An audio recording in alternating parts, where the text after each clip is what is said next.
And the base is dropped on another edition of Soccer Down Here. It's a Monday. It's not an overreaction Monday because Atlanta didn't play on Friday, but we probably should have called it an overreaction Monday because Atlanta United did make some news on Friday, and I'm sure you've heard about it and you saw us talk about it on Stoppage Time and everything that's gone on Friday afternoon. Atlanta United and Frank de Boer have mutually agreed to part ways. And Atlanta's looking for a manager to complete the 2020 season. We also have updates on what that 2020 season could look like. It's been a busy last couple of days. We've caught up a little bit on everything going on. There's been games in the MLS's back tournament. There's a lot of things to talk about there. The NWSL has a Challenge Cup champion, and they might have some more games to play in 2020. We'll get into all of that as well. You guys want to join the conversation, you can do it a few different ways. You can tweet at us at SoccerDownHere. You can email us, soccerdownhere@gmail.com. You can also join us on Twitch, twitch.tv/SoccerDownHere. All of those are open for you. We're probably going to end up taking a lot of questions, a lot of comments today, because there are a lot of questions. There are a lot of comments. There's a lot of things to wonder about. There's been some reporting from Felipe Cardenas at The Athletic, along with Paul Tenorio of The Athletic. There's been a lot of speculation. There's been a lot of preliminary lists of managers that Atlanta United would consider. Mine's about a page long at this point, and different people in different categories and what it could look like. We did cross one name off that list this morning, though. One of John's favorites, Unai Emery, has taken up a job. He is with Villarreal. What's so funny? You wouldn't want him here? Really? You're going to play that game about a manager of his caliber? You're going to say no? Can I get the non-Arsenal Unai Emery? Oh man! Can I get that guy? Well, and not the Arsenal. No. Unai Let's Emery? get into this for a second because this gets us somewhere that is, I think, a little important at the moment because I have seen like speculation all over the map about who it should be, who it could be, who's realistic, who's not realistic, who I wouldn't want to see. Wow. The takes are all over the map, and I think it shows where Atlanta United is as a club because they're not a typical MLS club. A typical MLS club would not have supporters realistically clamoring for Mauricio Pochettino. Yeah. It's incredibly unlikely that Mauricio Pochettino is going to come to Atlanta. This is a guy who was in the running for Manchester United. It's a guy who was linked to Real Madrid at one point earlier this year. This is a different level, but this is where Atlanta United is. They're in conversations that most MLS clubs aren't. Unai Emery, if you have a chance to get a manager of his caliber, yes, you're going to take it. You've got to be kidding me that you would even stutter at that. MLS has very rarely had managers with the CV that Unai Emery has. I mean, that's real. I know. So you could say what you want about his time at Arsenal. I don't think he had a talent to work with. I don't think Mikel Arteta has a talent to work with at Arsenal. That's a different conversation. But you have the chance, if his name came up, anybody who would push back on that is, I've got to get you checked out on that one because that makes no sense. But to your point about seeing names like a Mauricio Pochettino, that shows you where Atlanta United is right now and shows you what hold on. caliber of coach Atlanta United fans want. Yes. Well, hold on. What they want, yes, that is true. What is realistic is another conversation. Yes. Mauricio Pochettino would be the wildest of wild cards to make that happen. Again, this is a guy who was very close to taking the Manchester United job, stayed at Spurs, maybe should have taken the United job. This is a guy who was in the Champions League final, very recently. I don't see him at this stage of his career because it's not an older manager who's been there and done that. He's a manager who is still trying to win a trophy. But he's a manager who has a great mindset. I think he's a top-level manager who needs to be in the right situation. That's a big, big name. It's not realistic. I mean, it's hard to say that nothing is possible at this point because Atlanta United's kind of rewriting how to do all these things. But is it probable? No. Is it likely? No. That's where we're at with this. And you're seeing lists that include MLS assistants. You're seeing former players on lists. You're seeing managers who were in the Champions League final in the last couple of years on the list. That's the type of list we're talking about. But the fact that Villarreal hires Unai Emery and you're like, I wouldn't want him, blah, blah, blah. Wow, man. I want the Unai Emery that was not at Arsenal. I want the Villarreal Emery. I want the guy. Like I've said to you many times, he didn't have the horses to run at Arsenal. Yeah, Kroenke didn't want to invest. So then why are you blaming him? Philadelphia should have fired Jim Curtin in your mind. That would have been a bad move because they never gave him the resources to work with, and it was, he's not good enough, he can't do it, get rid of Jim Curtin, he's overrated, he's not good. I didn't say you said that. I'm saying that was the drumbeat. Everybody was saying that. No, he's got to go. Well, when you give somebody the resources to work with, maybe the results change a little bit. There was also the discussion at Arsenal that the players didn't want to listen to Emery either. Well, that sounds similar, and that's an issue that we need to get into this morning as well. The report from Felipe Cardenas and Paul Tenorio at The Athletic about things behind the scenes. I don't know. I'm not there. Felipe's there more than I am because I'm here doing the show when they train. But also, he's not seeing a lot of that firsthand. It's being told to him from, I don't know who his sources are. But that report doesn't sound good, I think, on either side, to be perfectly honest. It's tough when you are following a manager like Tata Martino, and you're following a manager who develops a personal connection with his players, and that's something that Tata is very good at. I think the idea of cuddly Tata Martino is completely incorrect. That's not the way I've heard it from multiple people, but the players like playing for him. And Frank de Boer is a very different kind of personality, more personality, honestly. Like, I don't think his tactics were as different as everybody would try to lead you to believe. I've said that from day one. I don't think Frank ever got this team where he wanted it to be consistently. And that is partially on him. I think they had some really good performances last year. I think there's performances last year that I would put up against any performance in the club's history. They were that good. There's also been some stumbling, and we saw it in this tournament. Also, you're not playing without Joseph Martinez, or you're playing without Joseph Martinez, and that's a little difficult. You can't just throw that under the rug and say it doesn't matter. It does. There's no way around that.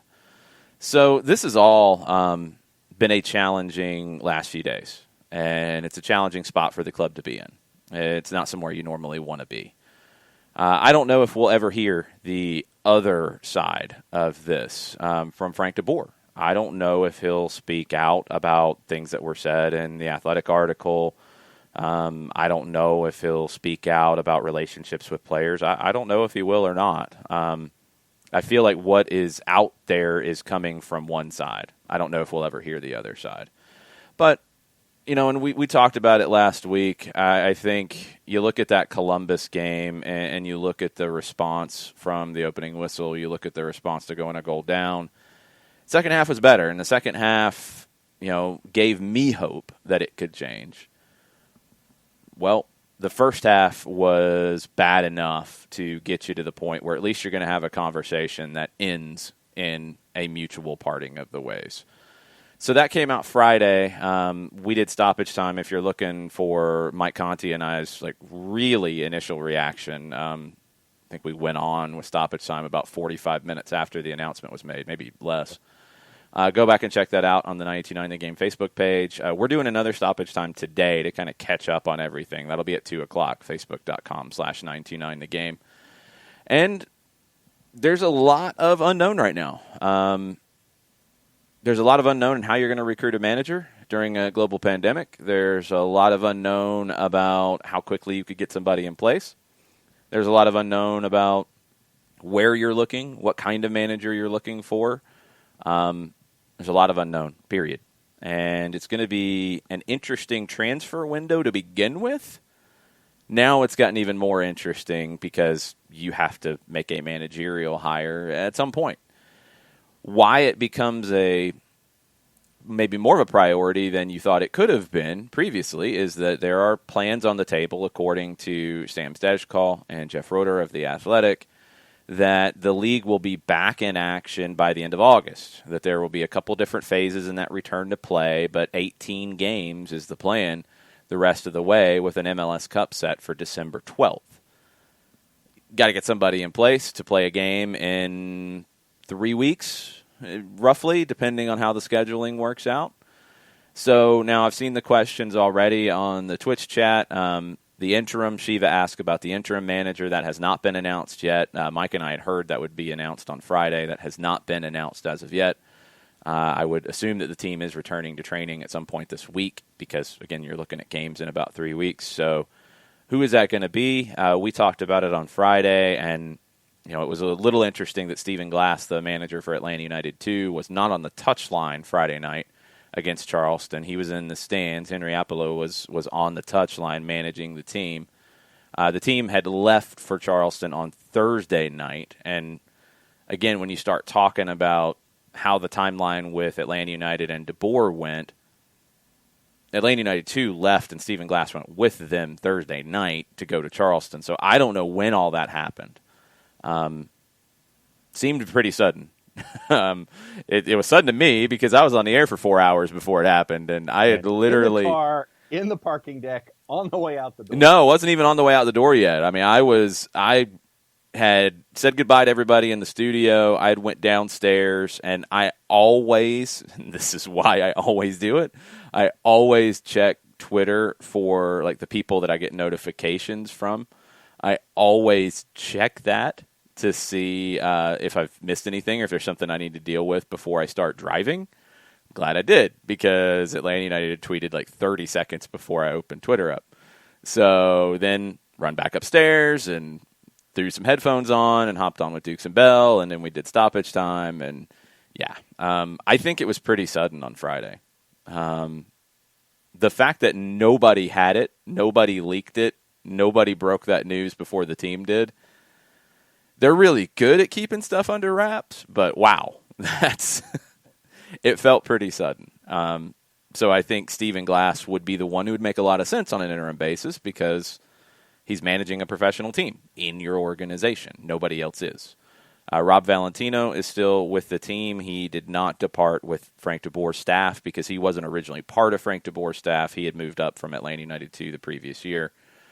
Glassy has been managing Atlanta United 2 since last season. Professional experience as a player, but he is the guy who is managing a professional team in the organization. Tony Annan has managed the academy teams, the senior academy teams, for quite a while. He stepped back from that to be the academy director. Could he step in on an interim since he doesn't have a team associated with him with Atlanta United 2? Would make a lot of sense. He's coached and worked with a lot of those players coming up through the academy, so that would be an easy transition on an interim basis, and we'll have to wait and see what happens, what gets announced. I would assume an announcement is pending at any point here. Yeah, and obviously we'll see where that goes. But to your point that you were making just a minute ago, and going back to the conversations that we had when all this happened and when everything broke loose, I think that with everything going on in the global pandemic internationally, I think that what you're doing is the coach that you want to bring in to replace Frank DeBoer long term. I think you're looking for that individual, unless you can have them come into the country with a visa and everything lines up perfectly. You're looking for that individual for the 2021 season, and you're looking for an interim or a caretaker situation here for the remainder of 2020, unless everything falls into place and you can bring that individual in. But there are too many factors involving if you're looking for someone from Europe and having them come over and having visas squared away and family squared away and all of those things that are off the field to get that individual in for 2020 seems like a bit of a long in the tooth idea. But I think the individual that you're looking for is for 2021 and beyond. Yeah, it's hard to predict. It's going to be very difficult because of all of that. If you're not paying attention, actually, this is not normal for this category for us, but I'm going to go ahead and hit it because it does translate a little bit. The Miami Marlins have canceled their home opener tonight. News broke yesterday that they had 4 players test positive. Well, now 14 total, 8 more players tested positive, 2 coaches. I believe they're still in Philadelphia. Yeah, they are. They're going to stay in Philly for now. This shows you a couple things. You have to question the Marlins protocols, first off, because you haven't seen this in USL, who has been traveling and playing in markets. You've seen games postponed in the USL Championship, but you haven't seen these kinds of numbers at all. You have to question what the Marlins were doing internally. The testing in baseball is going to be similar to what we're going to see in MLS when they return to markets and play. This has got to be a huge alarm going off right now as you try to figure this out, because you have to figure out why it happened, first off. Yes. Did they not follow protocols correctly? Did they not do things correctly? Are the protocols good, but the Marlins were bad? You have to figure that out, because you haven't seen this around the league yet. You've seen some positive tests. You've seen the Braves situation where both of their catchers didn't feel good and they didn't travel them, which is out of caution and probably the way you got to go right now. But it shows you the challenges of playing and doing what baseball is doing, which is what MLS wants to do. It's what the NFL wants to do. It's what college football wants to do. These protocols are going to be scrutinized to see if there was a breakdown on the Marlins side in this, because to have it spread that way, the thing that jumped out to me when opening day last week, Juan Soto test positive. He's put on the COVID disabled list, and it was the way it worked out. It was so different than what we're seeing with MLS right now in the bubble, because he tested on Tuesday, and he got the results back Thursday before they played, and they sat him, and we haven't heard of any other issues with the Nationals, so that's good. But if you're not getting results back for a couple of days, you get into the situation with the Marlins where if somebody, contracts it and gets the virus, and then they're not following the protocols or, being loose with the protocols, which you have to guess here. That's speculation on my part. We don't know that for sure. I'll be very curious to see what comes out, just because we haven't seen this happen anywhere else yet with this. But if the testing results are delayed, you're going to get these kinds of situations. And for MLS right now, they contracted with a lab, and the testing they're getting, the results are coming back pretty quick in Orlando. That won't be the case in every market. So what does it look like market to market? Are you going to have situations like this? You have to learn from what's happening right now with the Marlins, and you have to assess if you can do it or not. And with MLS, they released, was it earlier this morning, that they've had their 8th cycle of 0 positives in all of their testing. It was just under 900 tests this time around, obviously with less individuals there inside the bubble because of not as many teams participating, and it's now 8 cycles with 0 positives inside the bubble for MLS. The bubble's a completely different scenario than finishing the rest of the season. Yep. And we'll have to wait and see what that looks like. Okay. Let's catch up on Twitch real quick, because people are fired up and all kinds of conversations running. I'm going to touch on a couple. Domer and Shiva going back and forth about Matias Almeida. Domer said, I wish we would have hired Almeida. Unfortunately, he signed with San Jose. I had to go back and double check. October 8th. So he was not in play by the time that it was announced that Tata Martino was not going to re-sign a contract. I think he signed with San Jose when conversations were going back and forth about Tata Martino signing another contract and sticking around in Atlanta, because it wasn't announced that Tata was leaving until late October. So the timeline just didn't match up. It wasn't possible. I love Almeida. I love his style. I love his philosophy. I think he is a really interesting combination of, honestly, a lot of the things that Tata Martino showed you initially in terms of pressing and high energy and high tempo, but also possession that you saw from Frank de Boer. Different ways of getting the same things across, and Almeida's a different personality, obviously, I think, than both of them. I think he's a completely different personality than the two of them.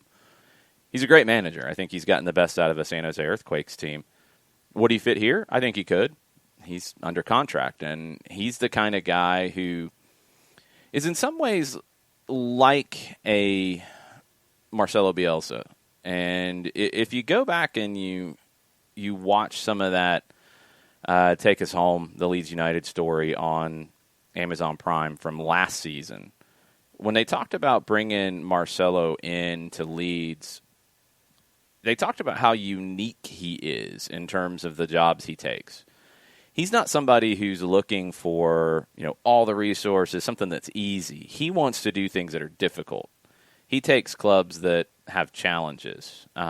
Leeds was one. His job, he wanted to get them back into the Premier League. He's accomplished that in 2 years. Almeida's kind of that way, too. He likes to take on projects. He likes to take on things and be there for a little bit and build something. So that's it. Chris Ashley, relax. Nobody's getting Marcelo Bielsa. He's not going anywhere. He's not leaving Leeds. He's going into the Premier League. Again, that's where people are like, oh, go hire Bielsa. Bielsa wouldn't come here. This is not a project for him. People might look at it as a project in some ways. It's not the kind of project that attracts Marcelo Bielsa because you have all the resources. You can go sign whoever you want. It's a project in terms of MLS as a project because you have all the rules to deal with, and the coaching becomes a little more important, I think. But you're not getting Bielsa out of a Premier League-bound Leeds United. I don't think he would really want to work under the rules and restrictions that you have in MLS either. He's somebody who wants to do things his way, and if you're not going to allow him to do things his way, he ain't coming. He ain't coming. So nobody's getting Bielsa. Relax, Chris Ashley. It's going to be okay. I don't think anybody's getting Matias Almeida either. Mr. Fantastic says, what's your thoughts on the possible Jonathan Gonzalez transfer? And would he fall under the new U22 DP rule for next season? He's 21 now. I don't know how that rule is going to be structured in terms of where the cutoff age would be. It's not exactly a DP either. It's separate from that. So, we'll get the terminology right when they actually announce the rule. It's more like I don't know, it's somewhere between a TAM and a DP, to be honest, but for a certain age group. I don't think he would fit, but we don't know the cutoff. I think he's a very good player who has kind of got lost in the shuffle at Monterrey because they have a lot of talent. And it's really looked weird for his career when he made the jump from the U.S. national teams to Mexico, played a couple of times, and we haven't really seen him much. He hasn't really played a ton for Monterrey, so he needs to move to play. And could he come here and play? Yeah, good player. He could play. But at whose expense? Because you already have a lot of players in that part of the field, in the midfield. So who's getting bumped? Who's losing playing time for him? I don't know. That's why that transfer rumor came up, and I was kind of like, well, there's got to be other moves that go along with it. You've got to clear a senior roster spot first because you don't have one at the moment.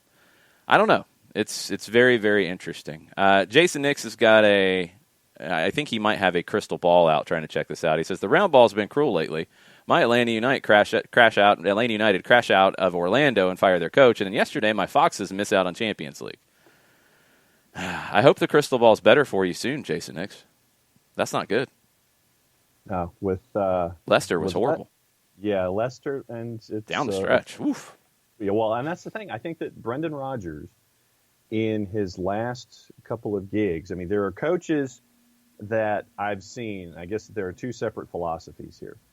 There's the coach that likes to manage their way through the season and then be strong enough physically to make that big push at the end to make that charge. Then there are other coaches who like to front load everything, run as fast as humanly possible, put the pedal down, get your results, and then hang on. And I think that the more I've seen Brendan Rodgers, he's the latter, and you've seen the result here where Leicester sprints out to this great start, and then as the season goes, they start to hang on, and then they start to fade. They don't have enough energy, and they're not healthy, and all the guys that were absent yesterday, I mean, goodness gracious, Jason Nix, then they just fade and you see where the end of the fade was, they come up just short. So I think that that's just the philosophy that Brendan Rodgers has as a coach, and it cost him this time. Four-Card Ahmed with a question. I want to get your take on it first. Yep. Realistic expectation for Atlanta for the rest of 2020? Playoffs, Eastern Conference Finals, MLS Cup Final, what is it? I'd go playoffs first, and then go from there. I mean, because you're dealing with a new manager, you're dealing with the implementation of all that philosophy. So I would say playoffs first, and then work your way from there. Yeah, I think realistic expectation is playoffs. Looks like it's going to be, what are we getting? 9 teams is what they're thinking. Yeah. So yeah, playoffs I think is absolutely realistic. Beyond that, things have to change. Right now, they're not an Eastern Conference Final kind of team. I think Philadelphia is. I think Columbus probably is. I think they're definitely in that ballpark. I think NYC could turn into that. Toronto, I think you kind of have to knock them off before you can say they're not in there. So Atlanta's got some climbing to do. Playoff team? Yeah, absolutely. I don't think there's any rose-colored glasses to say that they can make the playoffs. Not with the way the playoffs are going to go, and just in general, they are 2-3 right now in the regular season. Talking about baseball and football, Mr. Fantastic says if baseball's having issues, Lord knows what the NFL is going to have major issues due to the massive amount of players and staff. It's more people, and the more people creates more risk. That's for sure. I think a lot of it comes down to protocols. A lot of it, honestly, just comes down to personal responsibility. And that's what I'm really interested to see comes out of the Marlins situation is what happened if they can figure out how this started. And I don't know if they'll be able to. I don't know if it'll ever come out, but did somebody do something they shouldn't have done? We don't know. And we'll have to wait and see. Mr. Fantastic asked about Marcelo Gallardo as the possible replacement for Atlanta United.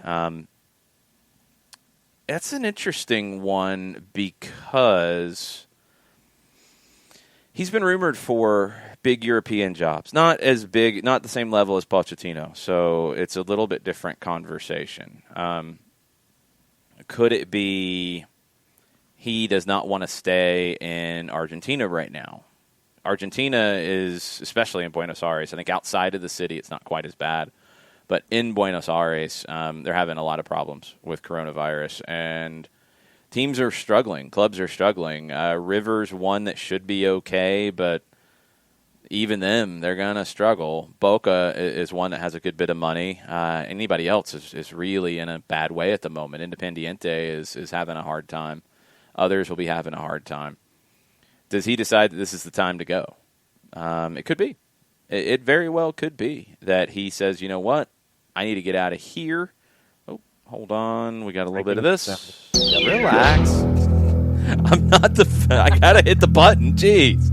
Stephen Glass, named Atlanta United interim head coach, released just now from Atlanta United. He will serve as the interim head coach following the departure of Frank de Boer, takes over effective immediately while the team has begun to search for a permanent replacement for de Boer. Tony Annan will take over as interim head coach of Atlanta United 2. Glassy said this in the press release: I'm honored to take over as interim head coach for the Atlanta United first team. I'm committed to continuing the hard work the team has done to establish itself as a top club in MLS and to meeting the high standard expected of us both on and off the field. I look forward to quickly establishing a structure and rapport with the players as we prepare to return to play in our home market. Interesting, the rapport with the players comes up in that quote. It's a pretty standard kind of quote, but that was in there maybe specifically because of some of the things that have been said here. Tony Annan moving over to Atlanta United 2 for right now. One of the first hires for the club. He was hired in April of 2016. He's won as a coach, U.S. Soccer Development Academy Championship. He's been involved in the academy as the academy director since December of 2016, involved in players like George Campbell and George Bello and Andrew Carlton's development. lots of different things happen in there. So Annan to Atlanta United 2. He takes over as the interim head coach effective immediately. He'll be on the sideline Wednesday as the Miami FC comes to town in Kennesaw. And Stephen Glass moves over to the first team. Stevens, his staff right now at the first team, will be Rob Valentino as the assistant, Liam Curran as goalkeeping coach, Jack Kimber, fitness coach, and Henry Apalou is moving with him to Atlanta United first team right now, interim assistant. So that's where we stand right now. That question has been answered. And there you go. Not a surprise. That's what we kind of expected. That's what makes sense. That's why you have a second team. It's why you have a reserve team. It's why you have the structure you do. So when things happen, people can move into spots. Permanent hire is expected. The search is underway. And now we see how long that takes and what that looks like in a time where we've never seen a global head coaching search in Major League Soccer in a time like this. So it's going to be interesting. And, you mentioned Tony taking over for Atlanta United too with his time with the academy, all the academy products that you and I have seen in the lineup for Atlanta United 2 this season. It makes it, it's a seamless transition there, and the familiarity of Tony with the academy guys makes it easy for him to hop in and just kind of take off with them as they get ready on a short turnaround to take on Miami midweek. Yeah, that's an easy one because Tony's worked with a lot of those players over the years, so that part's easy. Glassy's going to have players that he recognizes as well that he's worked with. But also, I mean, he's been around. The twos and the first team have trained together. Players have moved back and forth. They've scrimmaged. So it's not like he's a stranger walking in the door to handle this. This right. is why you have the structure that you do. Bernd Dursberger talking about permanent hires. Diego Alonso was a better fit for the Atlanta United squad, but unfortunately timing didn't line up. There's a lot of that. I mean, that's the thing is, you have guys who get hired elsewhere that, oh, man, that would have been a great fit. Yeah, but things don't work out that way sometimes. There are names that are of people who are out of work. There are people who are working but could be enticed. There's assistants out there who could be enticed to make the jump. So it's kind of across the board on what you're looking for a list here. But Alonso, Almeida, guys that, they check off a lot of the boxes. I don't think they would be enticed. That's the hard part is judging, okay, who is in a job but could be interested in leaving that job to come here. Those are two. I mean, Alonso just got there. Almeida, I think, is pretty happy with the group and what he's building out there. I don't think he would walk away from it right now. No, and, I mean, how big was the list that you had that you were spitballing over the weekend? A good 25, 30 names off the top of your head? Yeah, it's huge. So it's an interesting time that you're in a global search, and I think it's going to be. I'm not going to say fun because when you're trying to fill a position, it's never fun. But it's to see the treasure hunt, to see the development, to see all the names that are being tossed around. I think it's humbling to be in a situation where, as a global club, you see all these names attracted to the team that's based in your city. So it's an interesting time, albeit for the release of one coach as you're searching for another. Ricky Ricardo asks this, and I want your take first. So of the 10 names on the MLS list, do any of them truly fit what the club wants? And if you didn't see that, it's at MLSsoccer.com. I believe it was the whole editorial staff who chimed in on it. I wanted to see how they worded it. I think the article was attributed to Greg Seltzer, but I don't think it was only Seltzer's take. I don't think that's the way they put it. Man, they've had a lot of articles since. Or did they even do an article? Where is this thing? Anyway, you saw the list. You know who was on there. Do you think any of them fit what the club is looking for?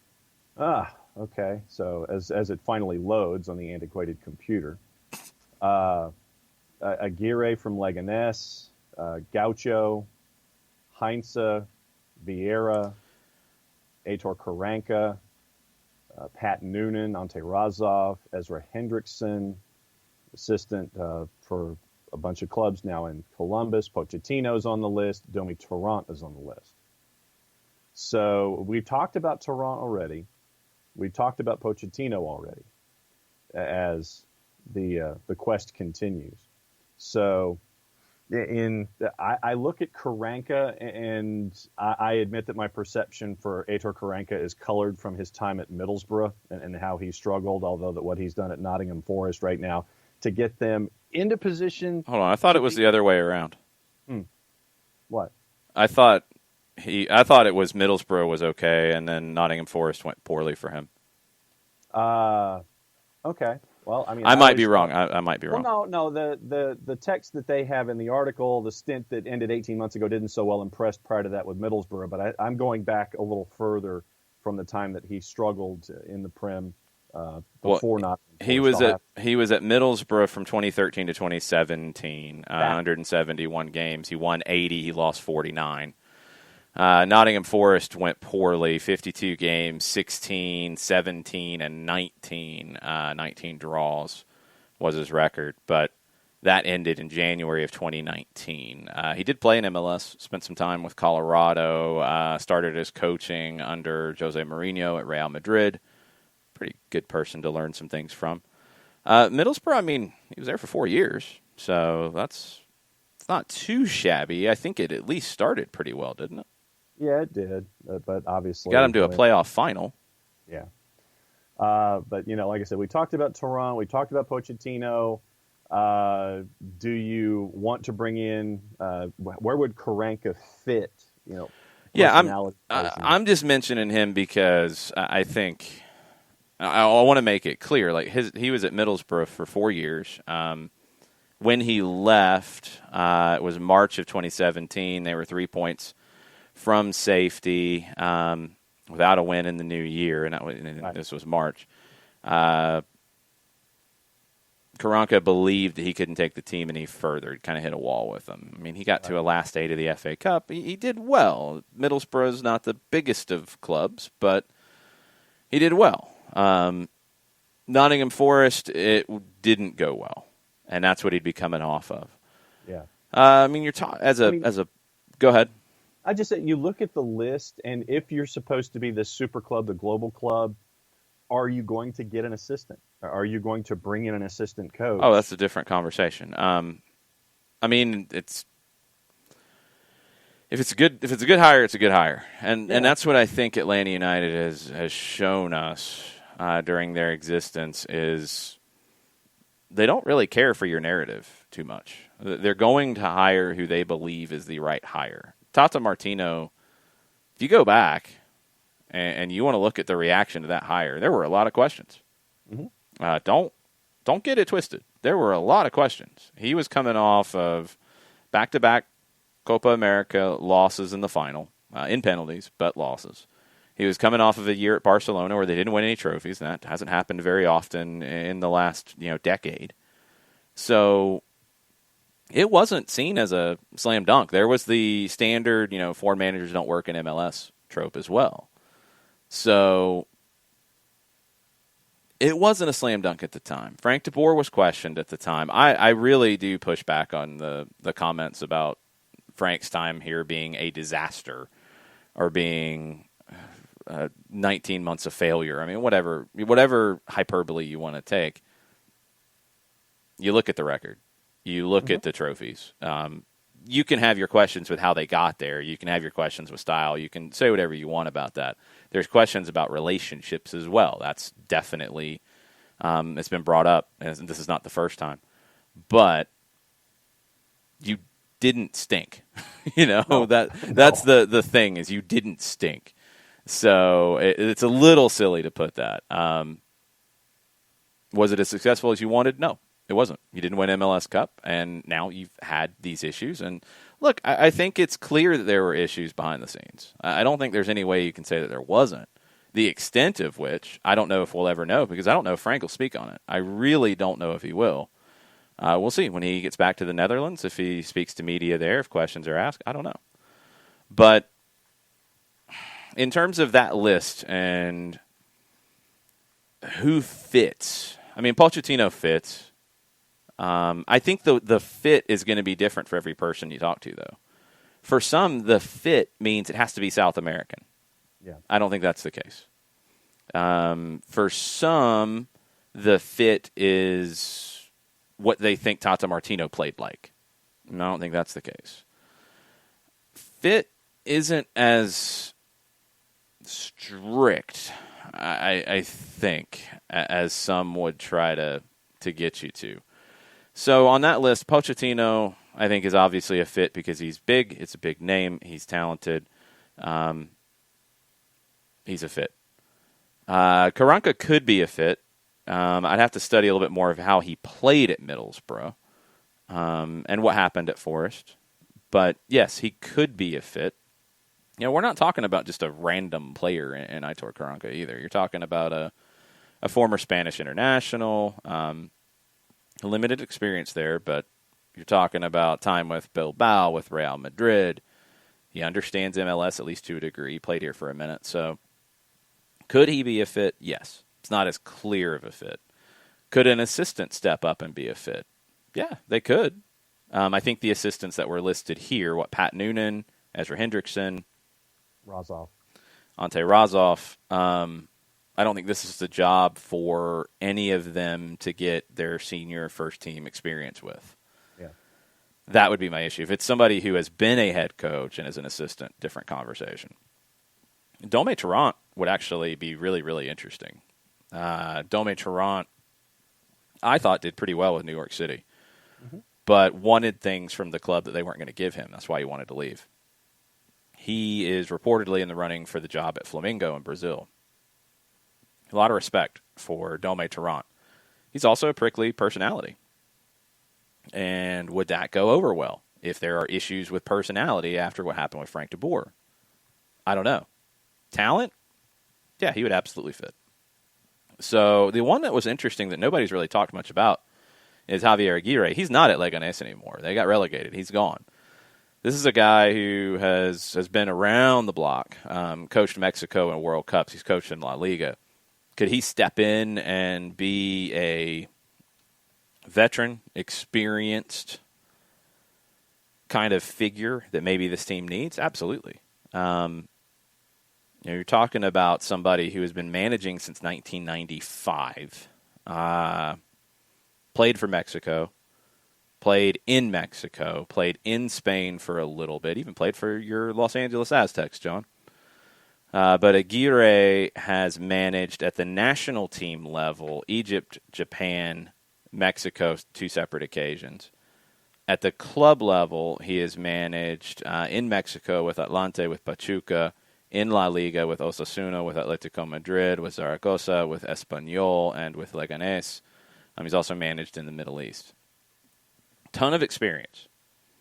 And depending on what you're looking for here, and when we talk about fit, this is one of the big questions is you can look at fit in general and you can look at fit right now.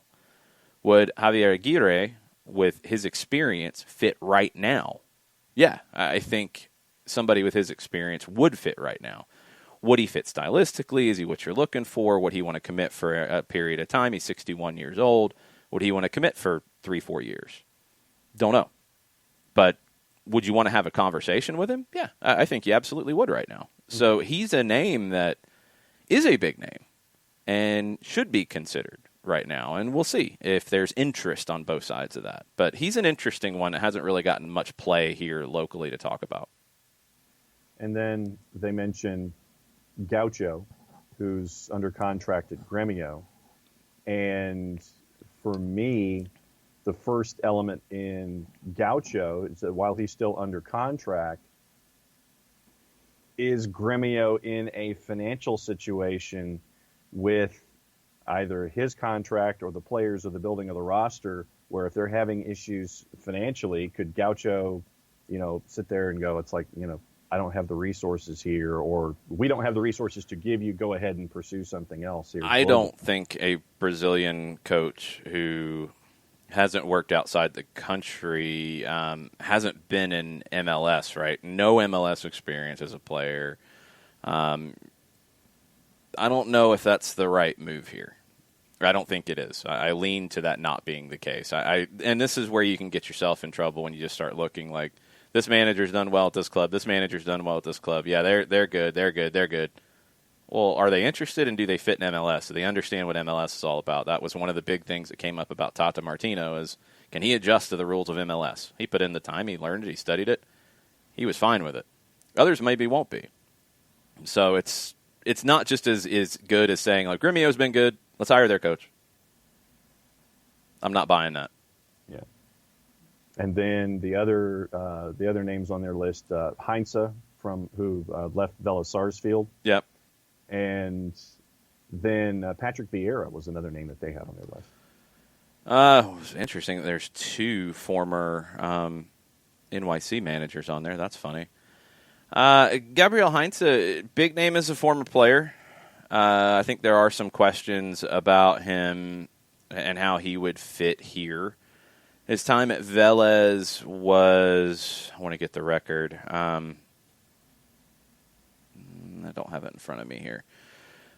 He got to 2 Copa Sudamericanas, qualified for 2 of those. Got Argentinos Juniors promoted back into the top flight and resigned, went over to Vélez. Chose not to continue past the end of the season. I don't know if he is ready yet for a job like this. Vélez and Atlanta United are 2 very different clubs. It's a different level of pressure. Now, he's had that pressure as a player. 72 caps for Argentina, Manchester United, Real Madrid, PSG, some of the biggest clubs you can imagine. But as a manager, you're talking Godoy Cruz, Argentinos Juniors when they were in the 2nd division, and Vélez Sarsfield. It's a different conversation. I'm not of the subscription here that the manager has to be South American to be successful. Yeah. I think that's extremely limiting. I think it's honestly kind of insulting to the players because the players should be able to adjust to a manager from anywhere because that's what this game is. I don't think they have to only play for a South American manager. That being said, I think you need a manager who understands South American players. That doesn't mean they have to be South American. I think you can find maybe somebody who has a better track record than Gabriel Heinze. He's an interesting manager. I want to see him continue to develop as a manager. He's 42 years old. He's pretty young in his managerial career, but I don't know if he's quite ready for this one yet. Could be wrong. As a player, he's got that big personality. Go ahead. Yeah, and then just for me, for Vieira, would Patrick Vieira want to come back to MLS knowing that I've always thought that his thought pattern and his managerial path, he always wanted to have the big European gig, if not Arsenal, by the time something was over with his experience. If he could get the job at his old club, that he would do that. And I've always thought that Vieira would want to stay in Europe for his coaching. If you're looking at former New York City managers, I'm hiring Dome Tarrant before I'm hiring Patrick Vieira. No question. I think Dome Tarrant took that team further than Vieira did. Vieira was good. Dome Tarrant, you want somebody who could potentially build a structure like you want and a playing style that you want. He's your guy. Dome, for those who don't know, before his time at New York City, he was Pep Guardiola's assistant, his right-hand man at Manchester City and at Bayern. He was part of the staff at Barcelona and started to become a bigger figure during his time. He joined Pep at Barcelona B as a scout. So he was involved with B, moved up to the first team, was there with Tito Villanova and with Pep and with others. And then when they went to Bayern, Dome became the number 1 assistant. So in terms of implementing a style, they're on the same page with the way that they see the game. Dome says that that's why they got along so well. They see the game the same way. So could he be a great fit? Yeah. I think his track record, his soccer IQ, his soccer brain, being able to create something that can have staying power, absolutely. He's not South American, so that might be bad for some.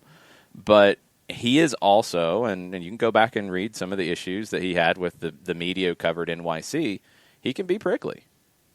he can be a little difficult to build a relationship with, and that might be something that you're a little more reluctant to go down that road right now. Even if everything else is great, you might want somebody who, it's not being a nice guy, it's not that, it's just you might want somebody who is maybe not quite as abrasive or potentially abrasive. And Dome can be a little abrasive. I like Dome Tarrant. The times I've heard him speak, the times I've heard him talk soccer, love the way he sees the game. I think he could be a great fit. But is he maybe too abrasive? That's the question. And that's where, like, the idea of fit might be different now than it was in 2016 and what it was at the end of 2018. Because you're not in those years. You're now, and you're coming off of what you came off of. And whether it's exaggerated, whether it's one-sided, whatever, there were issues between the technical staff and the playing staff. I think that's pretty clear. How big were they? We don't know. And that's only going to be for the people inside to know that. But that factors in, that was not a factor when you were building the team, and I don't think was a factor going from 18 to 19 in terms of what you were hiring, because it hadn't happened yet. So maybe that becomes part of that fit now, that it becomes a different thing that you're looking for that maybe you weren't before. And that might go against Dome Tarrant until you talk to him. I think he's somebody, I mean, if Flamingo's looking at him, he's kind of waited to pick his spot after his time in New York City. He said he's open to an MLS job. If you're open to an MLS job, this is the job you would want. So we'll see. Very interesting. I'll be curious to see if his name comes up and there's more conversation about him. Matt Wagner on Twitter this morning, he says, if it were down to Gajardo and Pochettino, who do you pick? Pochettino, I mean, but those are the two least likely candidates, in my opinion, because I think both have maybe bigger ambitions. Pochettino, I think, is the least likely of the people on the list. Do you call him, and do you see if he'd be interested? Yeah, absolutely you do. If you feel like it's worth the conversation, you do it. But is he likely to come? No. I mean, I think he's likely to wait it out, because going into this next season in Europe, he would be the guy that every big job would play off of. One thing that kind of surprised me in the article, I don't think there's any way he's going to Barcelona unless he goes back on his word that he said many, many times. There's this talk that, he's under consideration for Barcelona. He played and managed Espanyol, the rival, the in-town rival. He said, like, Barcelona, forget it. It's out. It's off the board. I'd be shocked if he ended up there. I don't think that's a possibility. There was talk about Real Madrid before Zidane got things right, and Zidane's not going anywhere now. There was talk about Manchester United, obviously, before Ole Gunnar Solskjaer and then during Ole Gunnar Solskjaer, and that hasn't happened. I don't think it's going to happen now, not after finishing third in the league. So, do you wait it out? Do you just, hang out and see? There was talk about Bayern Munich, but Hansi Flick has done a pretty good job there, so I don't think he's going anywhere. Maybe you just sit back and wait, because you're going to be the guy that will be in demand everywhere.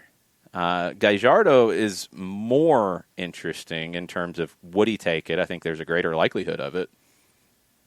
But he's somebody who, everything that's been said about him has been, okay, next step is from River to Europe. Now, we know Miami tried.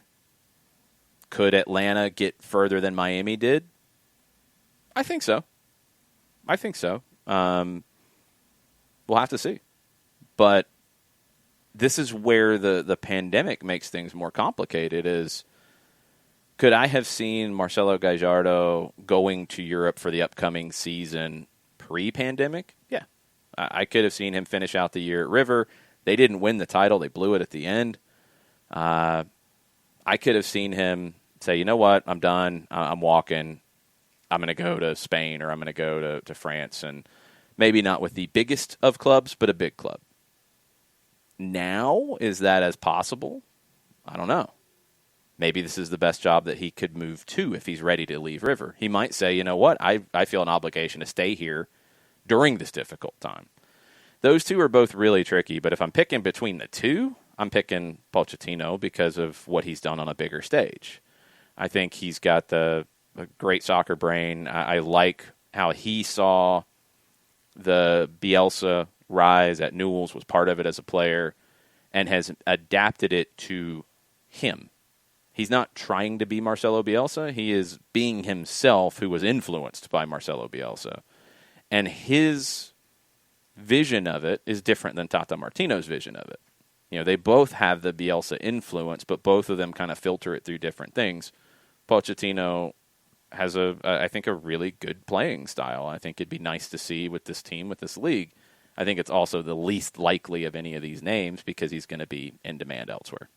And with Pochettino, we mentioned it on the show before, where he likes to build from within. You have the academy and the youth that comes and works its way up through the system as well. That I think that if there was an interest, if you could get him, that would be another part of the play here with what he's done with the younger players and the youth aspects of the places that he's touched, because he wants to build from within and build something on the whole. Well, that's another part to this is Atlanta is kind of in an interesting spot because that's part of what they want to do. And I think that was a big attraction to hiring Frank de Boer in his time at Ajax and understanding that. And I think Frank might have kind of put things in motion of giving players opportunities. Bello, Miles Robinson, George Campbell, Lawrence Wyke, giving guys in the club an opportunity. I think that was a big difference between Frank de Boer and Tata Martino. Is Tata was more reluctant to do that. Frank was more willing to do that.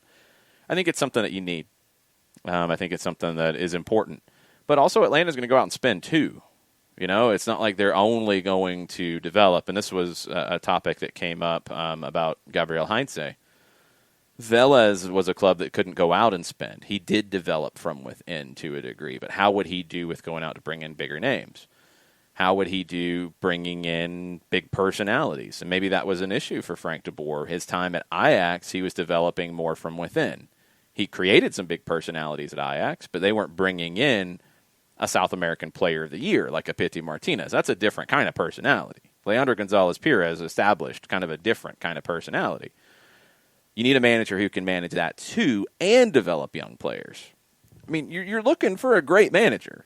You're not looking for somebody like, okay, we think they could be good in a few years. We're going to take a chance here. We're going to do this. No, it's like you need somebody who's very good right now.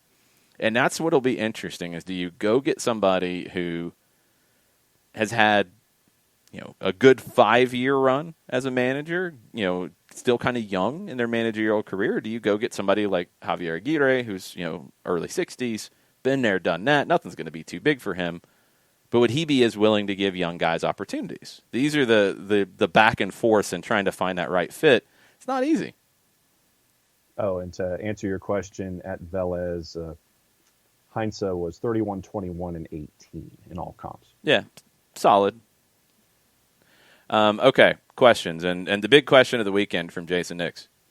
Can we comment on the biggest story of the weekend? Does Magic City indeed have the best wings? I have never been there. I cannot go from a position of authority here. I feel like I need to now. I feel like I need to have these wings. Do they Grubhub? I don't know if they Grubhub. I'm assuming since Lewis Williams, had to go there to pick his up, that maybe they don't Grubhub. Maybe they should Grubhub. Curbside? I think he went inside. So but what you do bring up is an interesting point. It could be an extra revenue source if they did Grubhub or Uber Eats. That'd be pretty wild for an adult establishment to have food that is so good that you are adding it to Uber Eats to bring in more revenue. But, man, everybody says it's that good. Could you imagine the delivery driver in that case? That's not how Uber Eats works, John. You know this, right? Like your Uber Eats driver is going to go pick up something from, Popeyes on their next trip. Well, maybe Magic City should just have their own. That's a whole different thing. I don't think that's legal. You're opening up some loopholes that I don't think are legal here, John. I think you should probably stop before you get yourself in trouble. Just saying. Mm-hmm. Extra revenue source. Mm-hmm. Katie Weaver, congrats to Glassy. I feel y'all had mentioned his name floated for some Scotland jobs, and it was. Would this help that path, hinder more immediate opportunities? That job didn't happen. I think it was really being floated, Dundee United. Yeah. They went ahead and hired somebody else. I think it would help him to have this experience on his resume, and it is what you make of it. If it goes well, it's going to help him a whole lot more.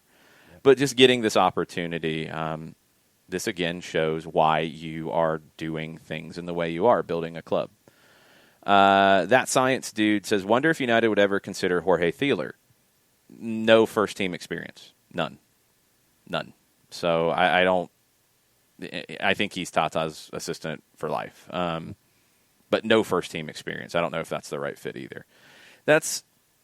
You have to be really careful. This happened when it started to become rumored that players would be leaving, and you get these emotional attachments, and it can cloud judgment. I mean, Jorge Thieler, when you're talking about, if you even want to compare Jorge Thieler to Frank de Boer, I mean, it's no contest. You're talking about somebody who's won 4 Dutch titles and now 2 trophies in the United States to somebody who's never been a first-team manager. I mean, it is what it is. You have to look at somebody, I think in this case, like Josh Wolf going to Austin. I've said I think that's risky anyway because he's never been a manager and an expansion team is difficult. You can't do that here. Not now. And maybe you could have in 2016. You can't now. There's no way, because this is a bigger club than that. It's going to eat somebody alive in that case. Now, somebody like Jorge who's been an assistant for so long, maybe it's a different conversation. But it's different when you're not playing off of somebody who is setting the example, setting the tone, and you're the guy doing that. That's different. Mm-hmm. That's very, very different. So I don't think that's realistic. Let's see here. Walchara says, is Atlanta United in jeopardy of becoming a revolving door of managers? I feel like there's a lot of player power in the locker room. What do you think? Revolving door? I mean, it's just one case. In jeopardy of it. I didn't say is a revolving door. In jeopardy of it. In jeopardy of it? For me, it comes down to it's 2 factors, and it's probably 2 lanes of traffic here. Obviously, it's level of success combined with expectations, and then the desire of that individual to go. I know that in a perfect world, you want someone to sit there and be here for 4 or 5 years, or however long, and continue to build the reputation. But I mean, if you look at super clubs, then how many of the managers stay for a while? And I think that success breeds the ability to want to stay. And that's the bottom line for me. It's going to come down to results and bringing that individual that wants to continue to build from the academy. So it just comes down to that person that wants to come in, because you're not going to go into the interview and say, yeah, I want to be here for 2 years and then I'm a jet. I mean, I don't think that's going to go well in an interview. I think that you're going to sit there and want to continue to build on what the super club idea is. But bottom line is, it's going to come down to results. My answer is no, but it's a longer answer than that. I don't think Atlanta's in jeopardy of becoming that. I think bigger clubs have more likelihood of that happening, period.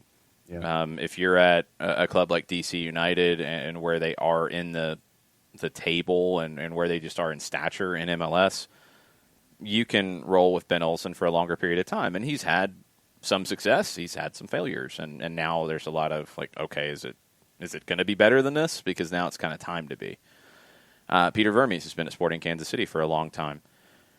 New York City's been through a bunch. Toronto is stuck by Greg Vanney for a good while. I mean, the people trying to say they should have got rid of Greg Vanney in 2018 were insane to me.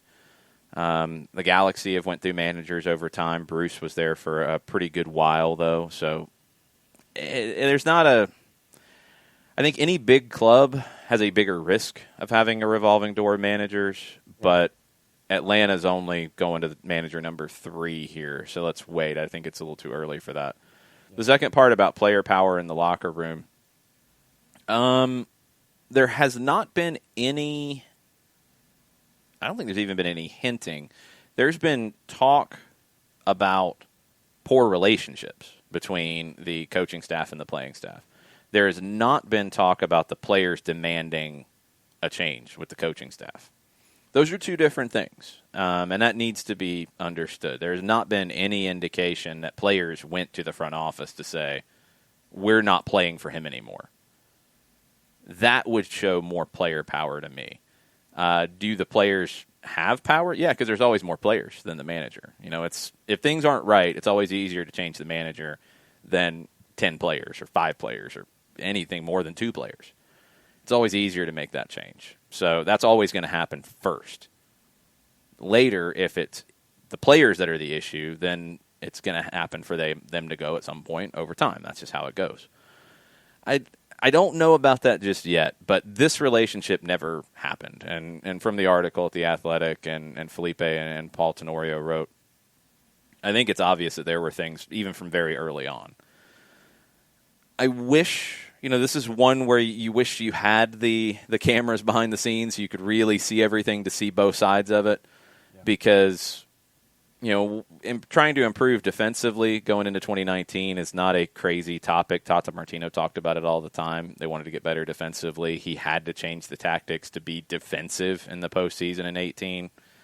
So to come in and want to make things better defensively straight out of the gate in 19 is not a crazy topic at all. You see it happen all the time. I mean, Pep Guardiola and Dome Tarrant talked about when they went to Bayern Munich. Bayern Munich was coming off a treble. Jupp Heynckes, who was kind of pushed out, honestly. But he wasn't doing well when the move was made to hire Pep Guardiola for the next season. Then goes on a run and wins the league, wins the cup, wins the Champions League, which was kind of crazy. But the players were willing because they knew that Pep Guardiola was going to come in and play a different way. Now, Pep was coming off of Barcelona, a year sabbatical, but coming off of Barcelona, what he did there and his style, everybody loved. So there was a lot of openness to doing things differently. And they won the league. It took a little bit of time to get where he wanted it to go. They never won Champions League, which is more of a crapshoot. But they dominated in Germany, and I think changed the way maybe the German league thinks about the game. Now, how long that's going to last, I don't know. And there's even some saying that it didn't last very long at all. But he was brought in to do that. He did that. Goes to Manchester City, it's the same thing. I think there's a respect straight out of the gate to, okay, we're going to work in a different way. We're going to do things differently than we did under our previous manager. And it took them some time, and you got there. So why there wasn't a willingness to try to do things in a different way from the beginning, I don't know. But it sounds like there wasn't much of one, and it sounds like it never changed. That relationship never grew. And relationships are generally two-sided. So hopefully whoever comes in next, that's got to be high on the checklist, is the relationship with the roster. Something Almeida has done a great job with in San Jose of building a togetherness with that group. It's something that Tata Martino was very, very good at. It's something that Frank de Boer I don't think was good at, and it shows. So that's going to be something you need out of this. I would say to Walchara, I don't think it's player power because I don't think they demanded a change, but I think the relationship with the players has to be a higher priority this time than it was coming in last time. And that's something that Frank, as a manager, you hope he learns the next time. That's something you got to build first. Even if you want to make changes, you got to build that relationship first to build that level of trust. It wasn't given. Pep comes in, you have that level of trust straight out of the gate. Jurgen Klopp comes in, you have that level of trust straight out of the gate. Yeah, no, and Pep wasn't instantly as successful as he would have liked at Manchester City. Jurgen Klopp wasn't as instantly successful. No, it took Klopp time. And so it's just the understanding that, yes, I'm the new guy. Here's what I would like for us to do. It's going to take time for these things to happen. And I think that when you have guys like Jurgen Klopp and Pep Guardiola, they have that resume capital built in. That historical capital built in where players can sit there and say, okay, we know what you've done in these other places. All right, we'll take the ride with you and understand where we're going. It's not going to be instantaneous when it comes to where you want to go. Yeah, it does take some time to build up to. I can tell you somebody that doesn't take much time to get the job done. Attaboy. Steve Apolinsky. Why don't you tell everybody about Steve Apolinsky? Apolinsky and Associates, LLC. Wrongful death and serious injury attorneys, over 30 years of experience, over $40 million in judgments for their clients in Georgia and Alabama. If you want to have a discussion in Georgia or Alabama, if you live in either of those two states, want to catch up with Steve about a wrongful death or a serious injury matter, a couple different ways that you can do it. One, aa-legal.com is the website. Instant you go there, there's a pop-up window, low right-hand corner. You can have an instantaneous conversation with a representative. They can answer your questions 24/7, 365, or 366 in a year like this one. Or you can shoot Steve an email directly, steve@aa-legal.com. Or you can give him a buzz at 404-377-9191. Get a free consultation. Recognized as Legal Elite by Georgia Trend Magazine, one of the top 100 firms in the state of Georgia. Proud supporter of everything soccer down here in the SDH networks. It is Appolinsky and Associates. The website is aa-legal.com. That was pretty good. That might be one of your best. Man has his moments, especially on a Monday when he's up late watching MLS is back after dark. Can you dig it? Can you dig it? No, Dolomite doesn't talk like that. Oh, I was going, was it Outsiders? Yeah, that's what I'm saying. Dolomite doesn't talk like that. Cyrus? I played Dolomite, John. Yeah, I didn't recognize the voice. You need to watch Dolomite. I think you really need to watch Dolomite. You might enjoy it. Next question on Twitch from Adam from 816. What's up, Adam? I guess Adam was up late last night watching Sporting Kansas City. Ooh. Vancouver, man. Vancouver just has goalkeepers for days who make ridiculous amounts of saves. Sporting had 35 shots. That is correct. 8 on target. Now, yep. Still 35 shots. The XG was like over 3. No goals. And 0 goals. And Thomas Hassel had one header on the evening, and it just happened. Yeah. Yeah, you don't want to run headfirst into the camera. That's not good. But I mean, it was a fun watch last night, and just as the story continues to develop, and Jarrett Smith and I were going back and forth on the DMs last night talking about the shooting gallery that was going on with Sporting and all the chances that they were having. And there was a scary moment, I want to say in the 70th, when Alan Polito was trying to charge into the area, and Hassel was coming out, and he was trying to grab the ball, and Polito, as he was going by, his leg hits Hassel in the head as Hassel's down on the ground. And the Whitecaps and Mark Dos Santos were that close. And for those not watching on Twitch, I'm holding my fingers about an inch apart. That close to having Ali Adnan in net for the remaining 20-plus minutes because they had no backup keeper. Mm-hmm. That's where Vancouver was. And so it was it was madness. It was MLS's back after dark. But, and I was trying to come up with a decent analogy as to what that would have been had Vancouver been far more confident in their penalty kick taking. Everyone was discussing how Tim Melia is one of the best at saving PKs. I will grant him that number statistically, but Vancouver did not look all that confident in stepping up to the plate. And Dahomey, when he hit the post at the top of the first, you kind of knew that might be the end of it all. But they were not the most confident penalty takers last night going up against Tim Melia. But the only thing that I could think of was maybe UMBC beating Virginia, if that had happened. Yeah, it would have been one of those kinds of upsets. It didn't. Sporting moves through. And Adam's question is, Kenny Arena, is he ever going to be a head coach? He's younger than you think. He's 39, and he's had a lot of experience as an assistant in college with Virginia, with George Mason, with UCLA, with FIU, an assistant for 3 years with the LA Galaxy with his father. He was an assistant with the U.S. men's national team with his father, and he's been an assistant at LAFC from day one. So he's still young. Will he be a head coach? Probably. I don't know at what level, but you get to that point where you've been an assistant for so long and in so many different ways. What else is there to get out of that if you have the ambition to be a head coach? And that's the part we don't know, but just judging from the outside, the run that his father has had, you would expect that Kenny Arena probably has that type of ambition. So, he's got a very important last name. It's going to help him. It's going to open some doors for him. So will it give him the spot that he wants? He's in a sweet spot right now, being Bob Bradley's assistant. So I don't know how much you have to look hard at the moment. But, yeah, I think he will be a head coach. I just don't think anybody coming into this as your first head coaching opportunity is the right fit. I think Atlanta needs a steadier hand coming in. I think that's going to be a key for the hire, but we'll have to see.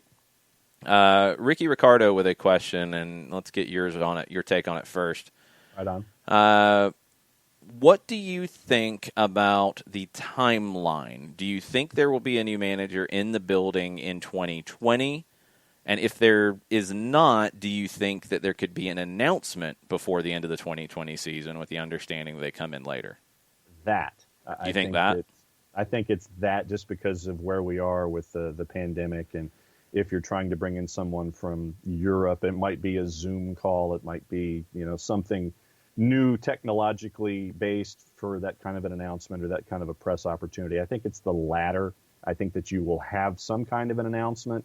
And then for the 2021 season, and you have all the spotlights and everything. So that's where I'm leaning in all of this, unless it's someone who has a passport, can get into the country, can have the in-person announcement, can win the press conference. So taking all those variables into account, I'm going to go with the latter and work my way backward. I could care less about winning the press conference. I just don't know if the logistics line up to have somebody come in and take over this year.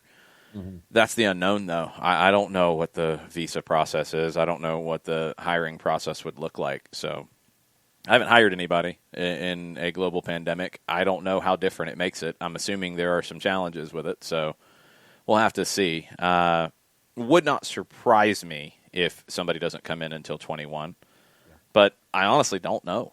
I just don't know how difficult it is at the moment. I think you have to at least consider the fact that you don't have somebody in until 21 because of the pandemic. Right. Okay. Shiva likes Patrick Vieira. Big fan of that. And it also says, do you think the club let any of the players go because of FDB's request? And I guess there's rumors that LGP was one. That's not the way it was said from the club perspective, and it's not anything that LGP has directly said. I don't know.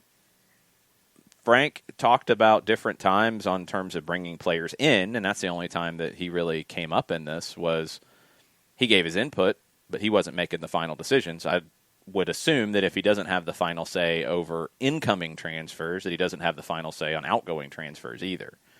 So I don't know. I don't think it was strictly down to Frank's request about either side of it, incoming or outgoing. I think you have a front office that I don't know why this is. Maybe it's because there are a few managers that have this kind of say. Peter Vermes has it in Kansas City. But even Jose Mourinho at Tottenham, he doesn't have the final say. He's not cutting the check. Pep Guardiola didn't have the final say at Manchester City. He's not cutting the check. Klopp doesn't have the final say. They have input.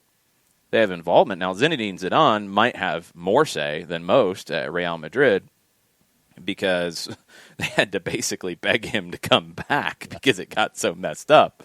I would assume that part of that was, okay, you're going to let me do what I want. Mm-hmm. All right, we don't have a choice. Okay, whatever you want to do, Zinedine. All right, fine, just don't headbutt me. I think that's where it was. Here, I don't think Frank had that say. I don't think he was going to, be able to, outvote Darren or Carlos. So I think he had input, but I don't think he had the final say. Mr. Fantastic trying to break my brain this morning. What about Jurgen Klinsmann? He lives in California. Would be a fit due to the pandemic. No, please. No. The thing about Klinsmann is that we don't have 7 subs. We only have 5. You only have 5. He'd be better with those 4th and 5th subs. That would help him, but I think the way the Hertha Berlin thing went down has to be a huge red flag for a lot of people when you're talking about Jurgen Klinsmann's next job and whatever that is. That was really poor all the way around. So forget everything else. The way that last one went down, no. I'm going to go with no, please. Please no. Well, and you mentioned Mourinho. I mean, Mourinho came out after the last match of the year, and he basically said, I look forward to working with Mr. Levy. Are we going to spend $100 million on one player? No, but I look forward to working with Mr. Levy when it comes to bringing players in. Yeah, and that's just where it is right now with all of it. So, Mr. Fantastic, you tried to break my brain. I'm trying to hold that off. Christopher Abel says, when do we start Operation Bring Back Tata? not happening? Or is it bring in Pochettino? Tata's happy where he is. He's got the job that he wants. He's being paid handsomely to do it, and he's not working every day. And that's what he wanted ultimately, and that's what he deserved. He did everything you needed him to do in the first 2 years of this club. He wanted to be able to go home. He wanted to be able to see his family in Argentina. He wanted to be able to travel more. Now, that's changed, but that's outside of all this. He wanted to have more freedom. A national team job gives you that. The day-to-day of a club like Atlanta United, it's grinding. It's grueling. It's difficult. So I think he was ready to move on to something different, and he's not coming back. I just don't see it. Okay. Lots of conversation about Bielsa spying from Leeds, which is always good. Mm-hmm. Christopher Abel says he wanted Bielsa. That's not going to happen. But he also said him or Gattuso. I would love to see Gennaro Gattuso, but I think Gattuso is in the situation now. Things have turned really good for him at Napoli, and to the point that you're looking ahead at Napoli and Barcelona, second leg of the Champions League round of 16. What was the first leg of that? I mean, it was 1-1. Okay, so you're going into the second leg. Second leg, I mean, it doesn't really matter because it's behind closed doors, but is it in Naples or is it in Barcelona? It's at Barcelona. It's at Barcelona. Okay, behind closed doors. Well, Barcelona coming into this game, they have one center back who's healthy. That's all. Tell me how stupid this is. Like, I need a scale of how stupid this is. 1-8-1? No, stop. I need a scale of what kind of stupid this is. So you've got Gerard Piqué as the only fit center back you have right now. Okay. Yeah. Samuel Umtiti is out with an injury. Lenglet is out with groin discomfort. Arturo Vidal suspended. Sergio Busquets suspended, so you can't drop them into the back line.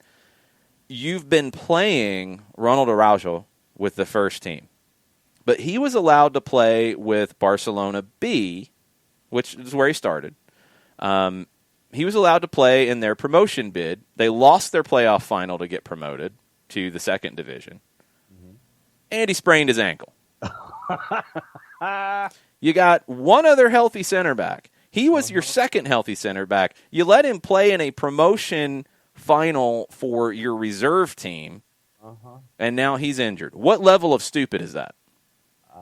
I think isn't that like platinum stupid? It's not silver or gold. This is bordering. I think it's got to be platinum stupid. I would think. I think so. I think for the lack of forethought, it's like we'll figure it out when we get there. Instead of a little planning ahead of time. Yeah, this is this platinum or double platinum stupid? Well, if you're putting it on album sales stupid, if that's the way you're going with platinum, then it's diamond stupid because it's the stupidest of the stupid. Okay. I didn't know that there was a diamond. I knew. Yeah, that's like 10 million sales.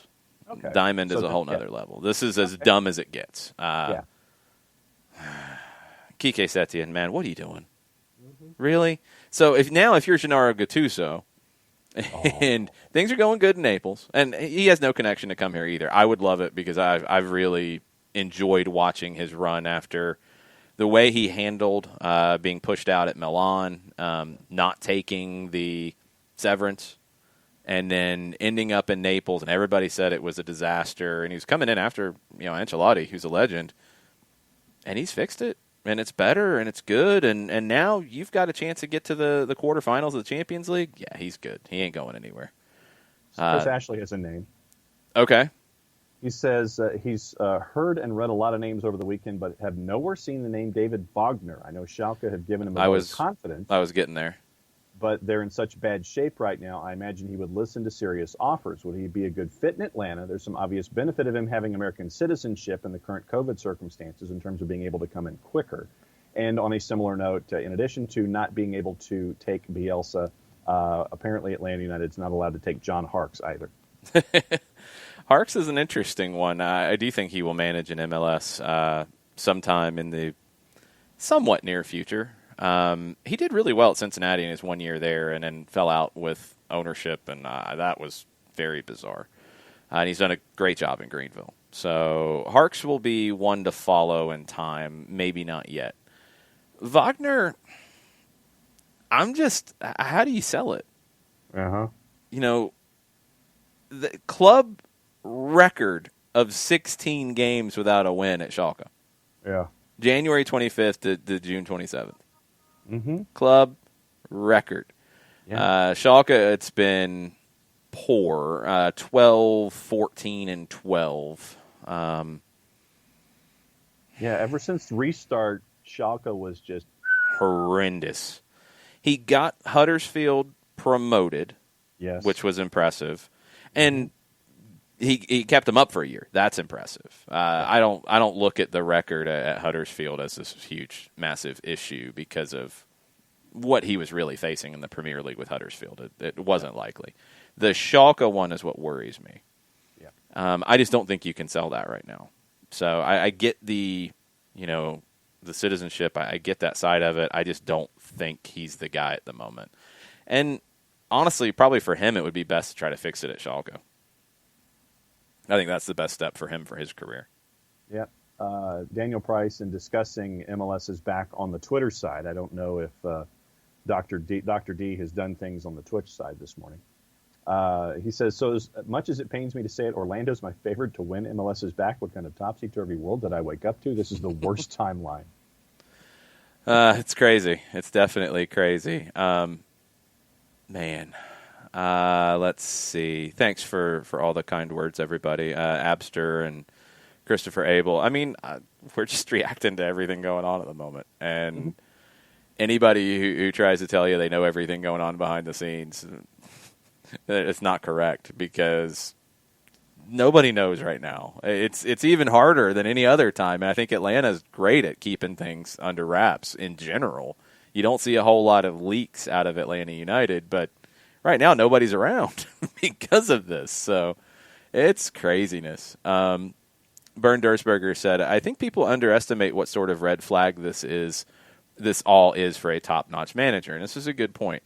FDB fired 3 games after a pandemic. Now stories leak out about bad relationships with players, etc. European managers will assume these are leaks from board to discredit past manager and distract from poor squad composition, even if it's not factual.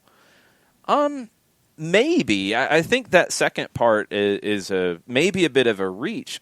I would look at it if you're a manager and you hear these stories about not getting along with the players, you'd question, do I want to work with that group of players?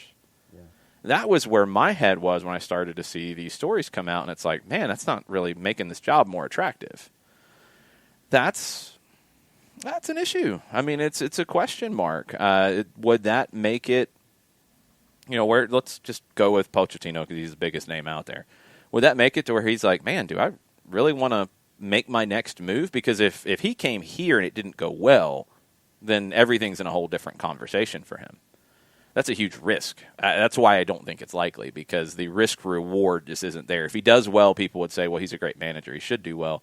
If he doesn't do well, they'd say he's not a great manager. I think the risk-reward is difficult. So for him, it's not worth it. For a guy on the up-and-coming, would they say, man, that might be a difficult group to work with?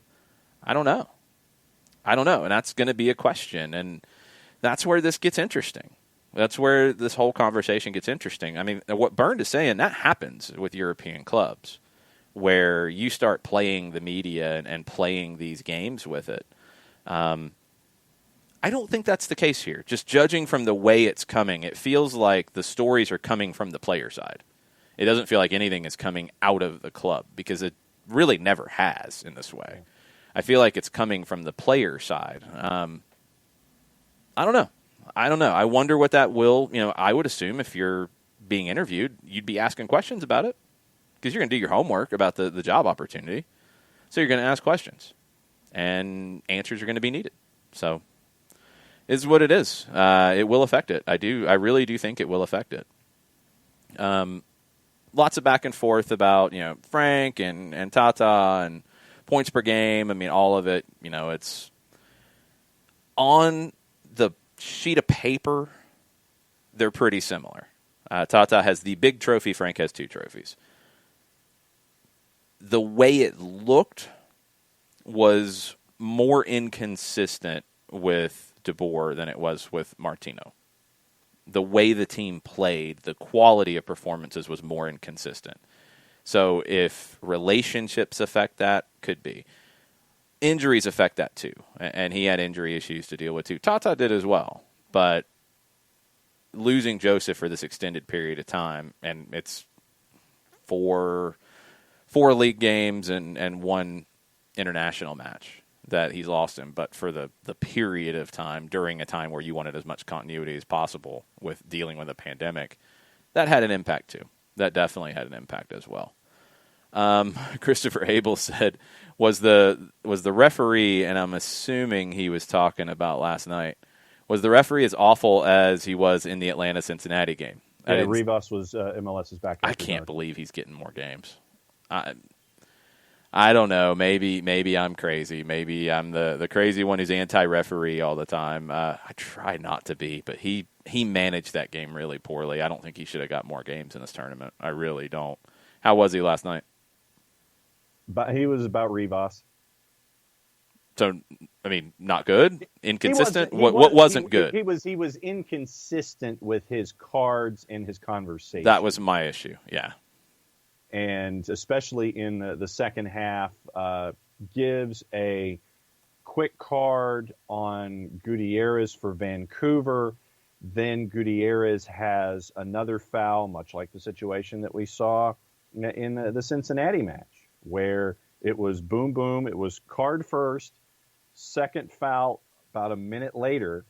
He has a conversation, and then it goes down the line. So, yeah, his Rivas consistency, which means a lack of consistency, was evident again, especially in the second half last night. That's something that's got to get better. I mean, Rivas is a young referee. I think he's now had 7 games in MLS. I think that was his 7th. I think he did one more after the Atlanta-Cincinnati game. He did. It's got to get better. It's got to be more consistent. The line has to be more easily discernible on yellows and reds and all that, and I just don't think he ever really got that. A very experienced referee who did not make any friends late Saturday night, Ismail Elfath. And I don't think this is what was said exactly. Does anyone know what's going on here? I think there were more 4-letter words. Yes, that was Gianluca Pagliuca from Bruce Arena. That was a share of blurred out tape. That was a good string that Bruce put together. Well, no, this is the thing. Like it's there's different levels to, I think, what you see from some of the managers in this tournament. So when you get bleeped, Peter Vermes gets bleeped. Peter Vermes gets bleeped, and they drop the sound, and it's Mm-hmm. You know, it's that kind of reaction. Bruce, you had to go to blurry mouth, Bruce. Yeah, you did. You had to go straight up blur the mouth because it's that rough. Yeah, it was a lot having to do with cows. And then there was other stuff as well that was a little further down the alphabet. But, yeah, it was quite colorful, and you blurred his mouth a lot and very, very quickly in succession. Yeah, madness. He was not happy. No. Canada is out of the tournament. They're all gone. They can go back, and in that initial plan that is out there from The Athletic, from their reporting, the Canadian teams would play one another in the short period of time first, which would buy some time to see if you're going to be able to go back and forth across the border. If you can't, the Canadian teams are going to have to find a base in the U.S., like the Toronto Blue Jays have in Buffalo. So we'll have to see how that gets worked out. Gustavo, very proud of your advertising.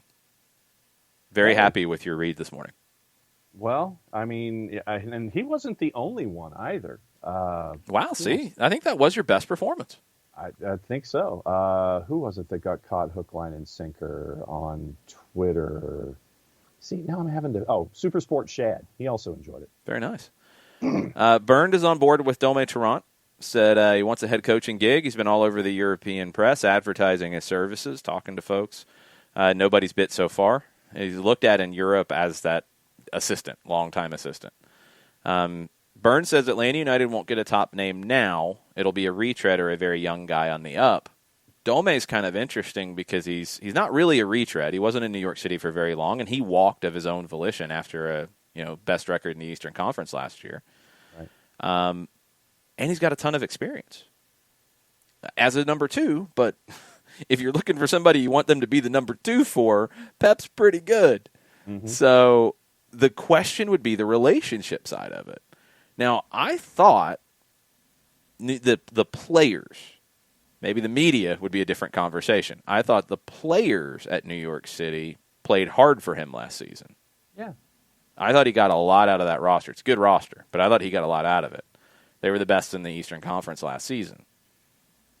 It'd be really interesting. And I wonder what he would want that is different from what he got at New York City. Now, there were comments made from Dome about, I think Eber was like their 9th option as a forward. They needed a forward to replace David Villa. It took forever to get him in, and he wasn't the first, second, third option.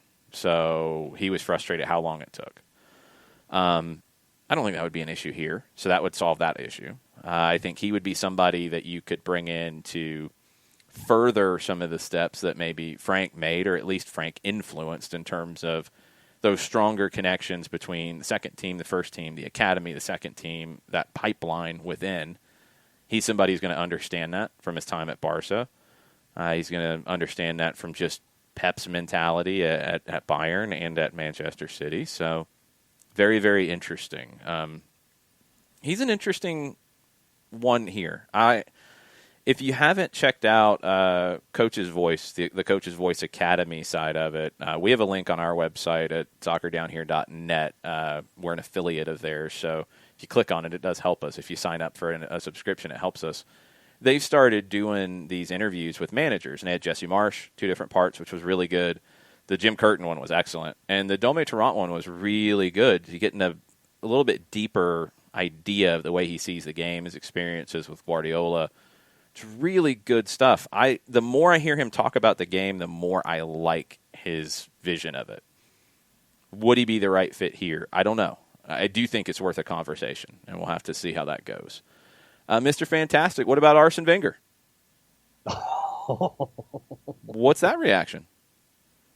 Oh, isn't he happy right now being a bigwig at That's why I don't think it's likely. I don't think he wants the day-to-day grind anymore. I think he's just happy doing the job that he's currently doing. And, what if he said, "Hey, I want to be a manager and I want to work in MLS because I'm really intrigued and I think it's a place where the manager has a great level of importance because of the salary cap, and I'd love to work in MLS, and I'm interested in jobs in MLS." What if he came out and said that today? You're going to turn down on Arsene Wenger's interest? No, I'm saying no. You're the one who laughed. Because, well, I want the Wenger before the last couple of seasons at Arsenal, where it looked like he was just kind of sitting on the touchline. There was a point. That's a good point. There was that point where it just kind of looked like he was just kind of there. Mm-hmm. Is this time away reinvigorating him to be on the touchline? That to me is the larger question. How engaged is he as a manager and as someone who how in touch is he with the global game when it comes to player recruitment and personnel and bringing players in these days? Good point. With his time. But again, you're not asking the manager to necessarily lead up the player recruitment side either. And I would like some education in the current framework, though. Well, do you think he's not paying attention? I mean, he's done pundit work. Like, he's been involved. It's not like he's, just cooking these days. No, but I want to. Is he nicotine patches or is he still smoking? That it's not Maurizio Sarri who they handed a cigarette at the press conference to celebrate winning at Juve, and everything you see with him has a cigarette in his mouth. What is he down to now? Is he down to like 3 packs a day? Yeah, and I just wonder how many nicotine patches he wears at any given moment. Oof. But no, it's for Wenger. For me, his time at Arsenal, honestly, and this is going to be a college football comparison. For me, it was kind of like Bobby Bowden. Bowden stayed at Florida State too long. I think Wenger was probably a season or 2 longer than he should have been.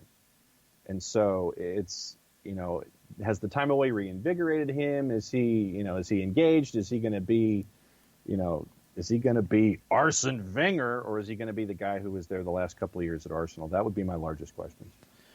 No, that's a good point. I'm with you on that. But if he said he was interested, you're taking the call. You're taking that call. You're listening.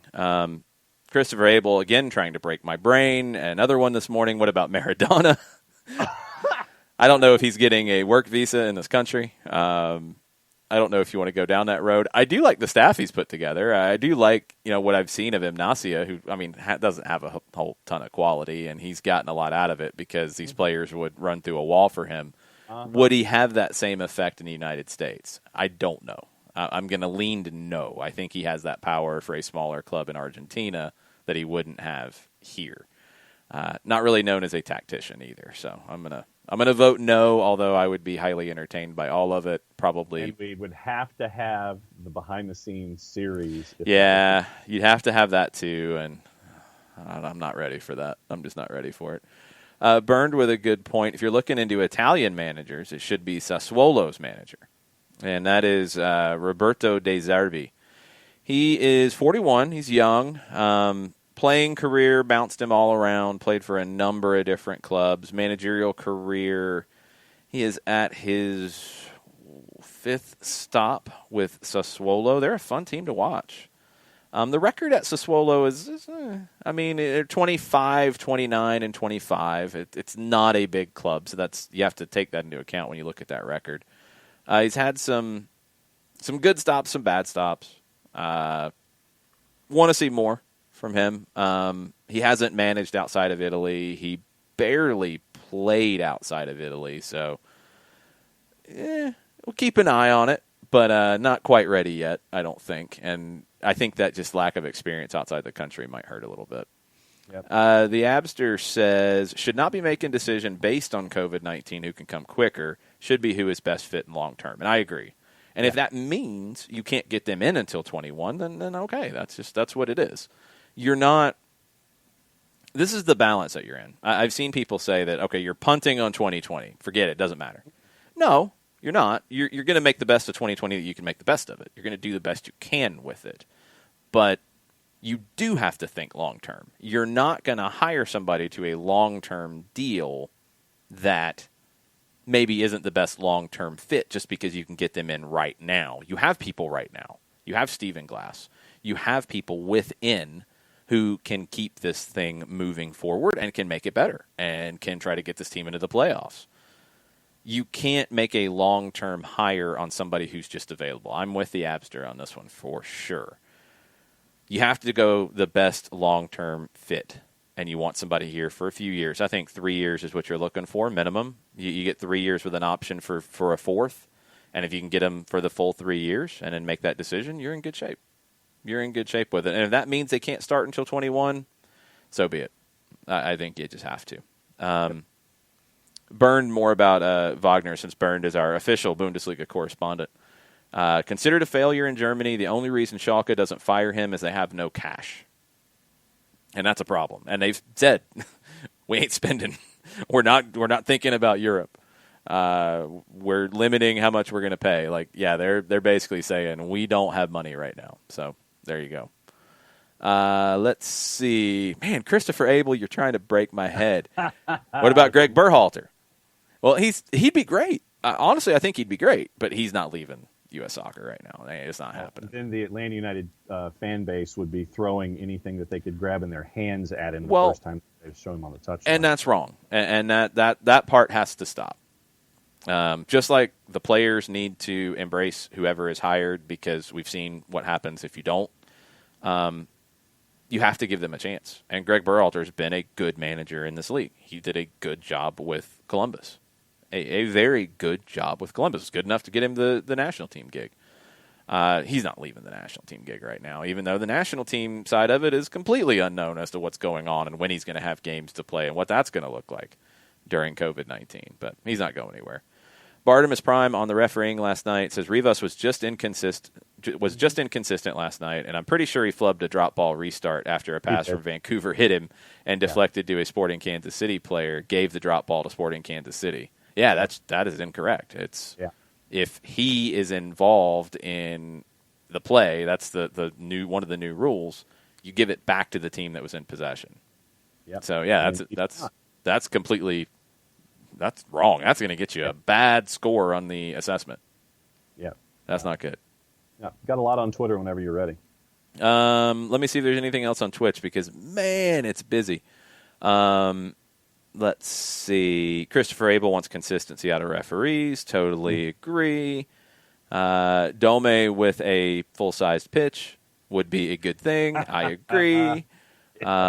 I do think he would get the respect of the players as well. Bartimus Prime is on the hashtag Vinger inside. Not surprised, Mr. Arsenal.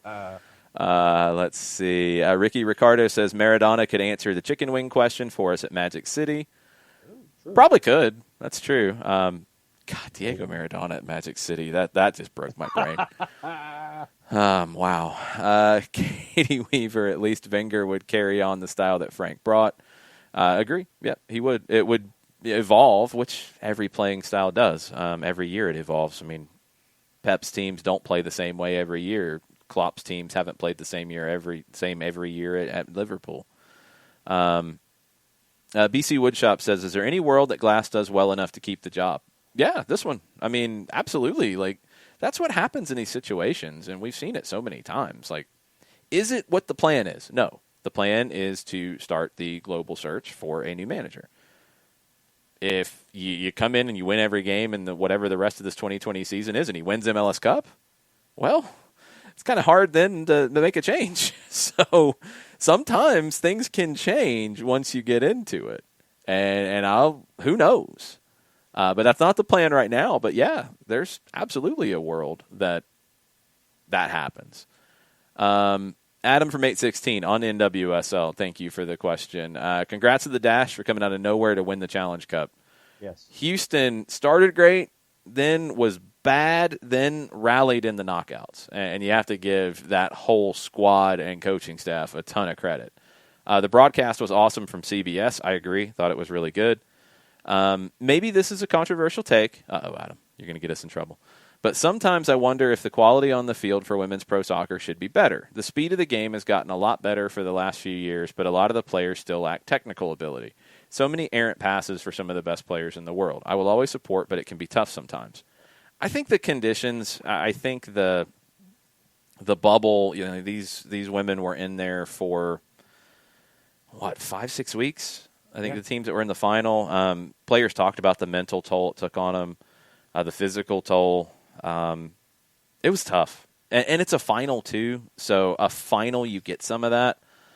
I think the women's game continually gets better. Is there room to improve? Yeah, there's room to improve in MLS, too. So I'm okay with that. And I want to see it keep getting better. But I think when you get tired and you have that combination of the mental and physical strain of the environment that they were playing in, that can lead you to some poor play. And it happens. I thought it was a good game. I thought it was pretty well played.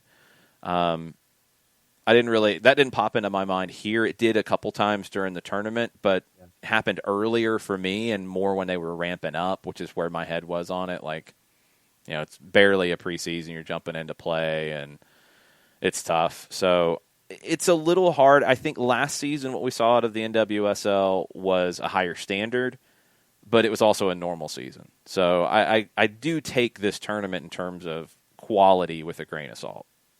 And later on in the week, we will have Jen Hildreth, who is going to catch up with us for a 1v1. So it's going to be good to catch up with her and get her thoughts about the tournament and what happened. Excellent. And one other one. Hey, this is a name that hasn't come up on any list yet that I've seen. Christopher Abel. What about former Colorado Rapids interim Connor Casey? He stepped into a really weird, bad situation in Colorado and did really well. So I don't know what he's up to. I don't know why he didn't get more of a look. I don't know why he didn't stay on that staff. We'll see. Very, very interested there. Percy Herrera mentions Gareca. I love Gareca. I think he'd be great. I don't know if he'd leave Peru, but again, now things have changed.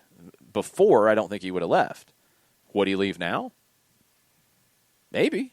It's definitely a call that I'd be good with the team making. I love what he's done for Peru. So Gareca would be great.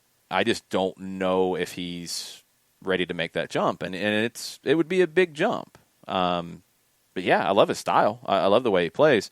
But it's the thing we saw with Frank, and I think this is something you have to keep in mind. Style doesn't always translate. Frank's Ajax teams, you can go back and look at them. I mean, I watched a decent bit of his Ajax teams that did well during his time there, and fun to watch. Good soccer. You didn't get that consistently here, and is that down to not communicating well? Is that down to the players not being receptive? Is it down to a poor relationship? Is it all of the above? Which, more often than not, that's the answer, right? More often than not, it's not one thing. It's a bunch of little things. So it'd be the same for anybody. Gareca coming in, would he be able to adapt to MLS? Would he be able to adapt to the travel? All the same questions that came up with Tata Martino, who eventually did. Would Gareca be able to do that quickly? Would he be the right fit? You have to have the conversation to find out, and you have to have the interview. And I think now, when you start looking at the way the interview questions were in 2016, when you talked to Tata Martino, they were probably fairly different by the time you got to the end of 2018 and you interviewed Frank de Boer. And I would say that right now they're very different than they were in 2018 because you have more things to ask about what you have right now. And that might make it difficult for some. That might not make Gareca a good fit, for example. You have to have the interview to find out, is he going to be able to adapt? Is it going to work? I'd love to have the conversation, though. Question from Bartimus Prime on NWSL, and I want to hit this one before we go to Twitter. No U.S. women's national team players on Houston's roster. Best story from the Sports Restart. I agree with Bart on that completely. Can't imagine Vlatko will leave many off of his future rosters. Who on the dash need call-ups at the next opportunity? Jane Campbell's the first that Bart would choose. Yep. She struggled in the group stage. I'm really high on Jane Campbell. She redeemed herself in the knockout rounds, but in the group stage, she struggled. I definitely call her in. I'd want to see because I think goalkeeper is a pretty wide-open competition right now. Alyssa Nair had a good tournament. Alyssa Nair had a very good tournament getting Chicago to the final, but I don't think it's completely locked for her right now. Adriana Franch was injured, didn't see her. I like Aubrey Bledsoe in Washington a lot too. It feels like an open competition. Campbell's part of that for sure. Adam from 816 says Shea Groom deserves a look. Absolutely. I mean, sometimes some players that have been either on the fringes of the pool or just not in the pool, they perform well at the club level. You give them the opportunity. And if you had a game next month, you better be calling in Shea Groom because she's in a great run of form. So she's one that I would like to see. I'll have to dig into it a little bit more. Lynn Williams wasn't really part of Jill Ellis's pool. She's got to be part of this one for me. I thought she had a great tournament. We'll see about Sam Mewis and Rose Lavelle going to Manchester City. It looks like Mewis is done, and Lavelle is probable at this point. With some of the friendlies that it would be impossible to get them back. Does that open up a possibility for McCall Zerboni to come back into the group? I'd love to see it. I thought she had a good tournament with Sky Blue. Does it open up a possibility, for Shea Groom, for others? Yeah, I'd love to see new faces get that opportunity. That's what I hope this tournament ends up providing. Rachel Daly from England was your MVP, your Golden Boot winner. Outstanding. What a leader for that team. Christy Mewis, good tournament for her coming back. She's another one who could get that kind of USWNT call-up. She's been there before, had a bunch of injury problems. I think she could get that call-up. So a lot of new faces could get call-ups based off this tournament. NWSL knocked it out of the park. They nailed everything they needed to do with this thing. And they might be looking at more games later this year. Now, it'd be in a short period of time. Meg Linehan at The Athletic had this article that August 17th is when players are being asked to report back to their teams. There is an end date for games this season. The post-tournament season will end no later than October 17th. So that's a really short window. Before COVID-19, the plan was to have the championship match on November 14th. So if you wanted to stick with something along those lines and play a short season, it'd honestly probably be like 4 to 6 games. After the players come back, they train for a little while, play till October 17th, then go into another tournament scenario. Okay, if it's a separate cup, which is what you'd have to do because you're not going to be able to do it like MLS and Orlando Pride catch up on games. This was the Challenge Cup. This was standing on its own. So whatever they do, if it's the 2020 season and it's 5 to 6 games, or maybe you can play everybody once, I don't know. I would not be surprised with what we're seeing now. Now you've got Orioles Marlins postponed. You've got Yankees Phillies postponed. Major League Baseball is having some serious problems right now. Would not be surprised if NWSL says, could we do another bubble? Could we, if we're going to do something short, could we do another bubble? Could we find another way to do another bubble? So that came out late last week, or that was sent to the players late last week. Maybe it changes based off what we're seeing in Major League Baseball today. So keep that in mind. And that could affect MLS as well. That could affect everything right now with the way Major League Baseball is struggling at the moment to handle the coronavirus. And it was great to have it back for a minute, but can you do it safely? That's the question. MLS has shown that you can do it safely in a bubble. NWSL showed that you can do it safely in a bubble. NBA is probably going to be able to show that you can do it safely in a bubble. Hopefully Lou Williams stays in the bubble from now on. And the NHL will likely show that you can do it in a bubble. Mm-hmm. Will you be able to do it not in a bubble? I don't know. It's not looking good with Major League Baseball's news that's coming out this morning. Yeah. Speaking of not being in a bubble, USL League One, before I get into Twitter. And yeah, that's a good point. USL in general has not been like Major League Baseball, but you have had some games postponed. Is that okay? I think it has to be right now, but you haven't had this. So that's my question. Those 2 games being postponed, that's all because of the Marlins. That's all because of the Marlins because they played the Phillies. Mm-hmm. We've seen this situation with sports before where you have an outbreak on one team, you have a player test positive on one team. It doesn't spread to the opponent. It doesn't spread in the same way. Keep that in mind with this because right now everybody's freaking out. They're forgetting the Utah Jazz Rudy Gobert situation and how it was 2 players. They're forgetting what's happened in other leagues, but it's out of caution right now, which is what it should be. But now the question is, okay, USL has shown one way, MLB has shown another way. Who's doing it right and who's doing it wrong, and what is being done wrong? Don't know. Good. It was really cool stuff. Chris Ashley once again did mention that his triumph for out of the blocks 2-0, but really cool stuff out of Statesboro this past weekend. Yes, they had fans. It was 10% capacity.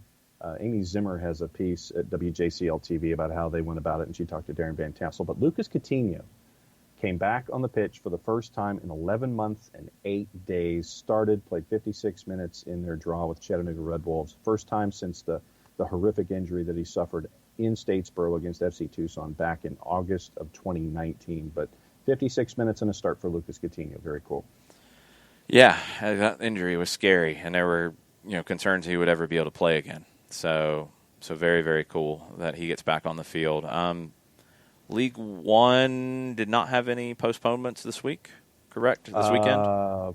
Not this past weekend. The makeup game. You're making that Richmond up tomorrow. Is tomorrow, yes. Tormenta and Richmond is being made up. USL Championship, were there any postponements this weekend? I know there were the previous week. I don't think there were over the weekend. I don't think so, but let me check real quick. But yeah, I don't think there were any this past weekend. I think everything that happened was supposed to happen. Yeah, I'm really curious as to what has happened with the Marlins and the situation. I think it's now it should be understood that testing is going to be the key to this, and testing with the results coming back quickly is going to be the key to this, and you have to figure out how to do that.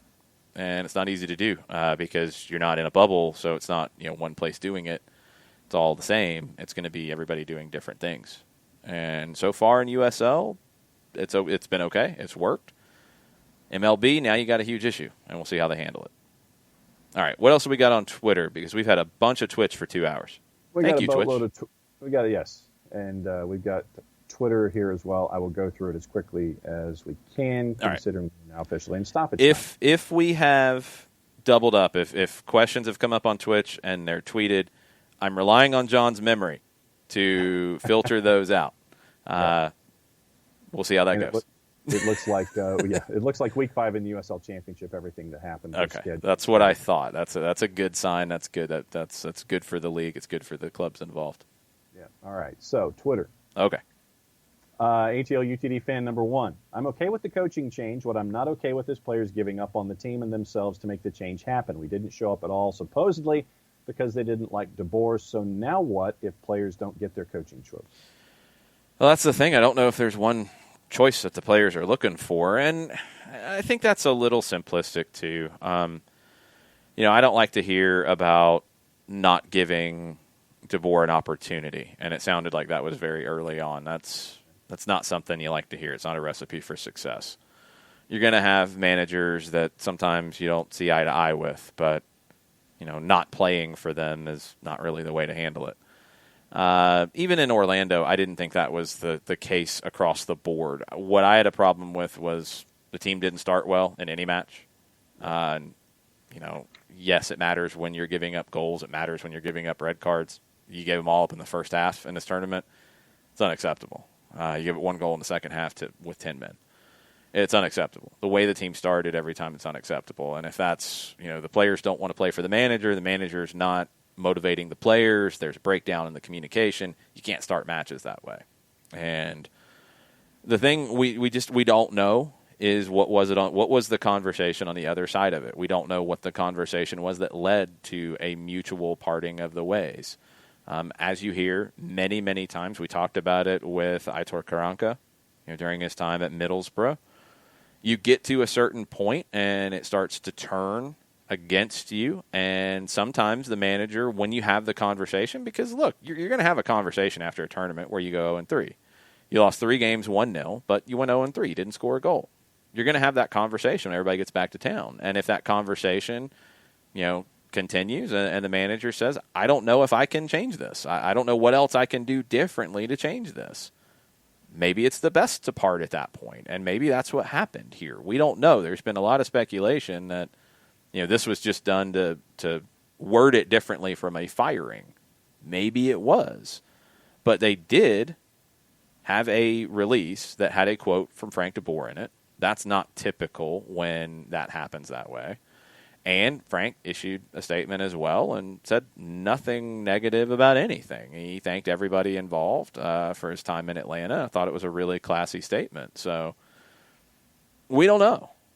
But it wasn't working. I think that part was obvious enough after the tournament.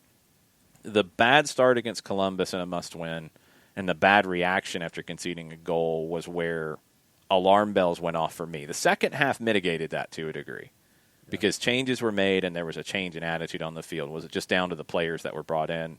Maybe that's what it was. You can't start matches consistently the way they did in the Orlando tournament.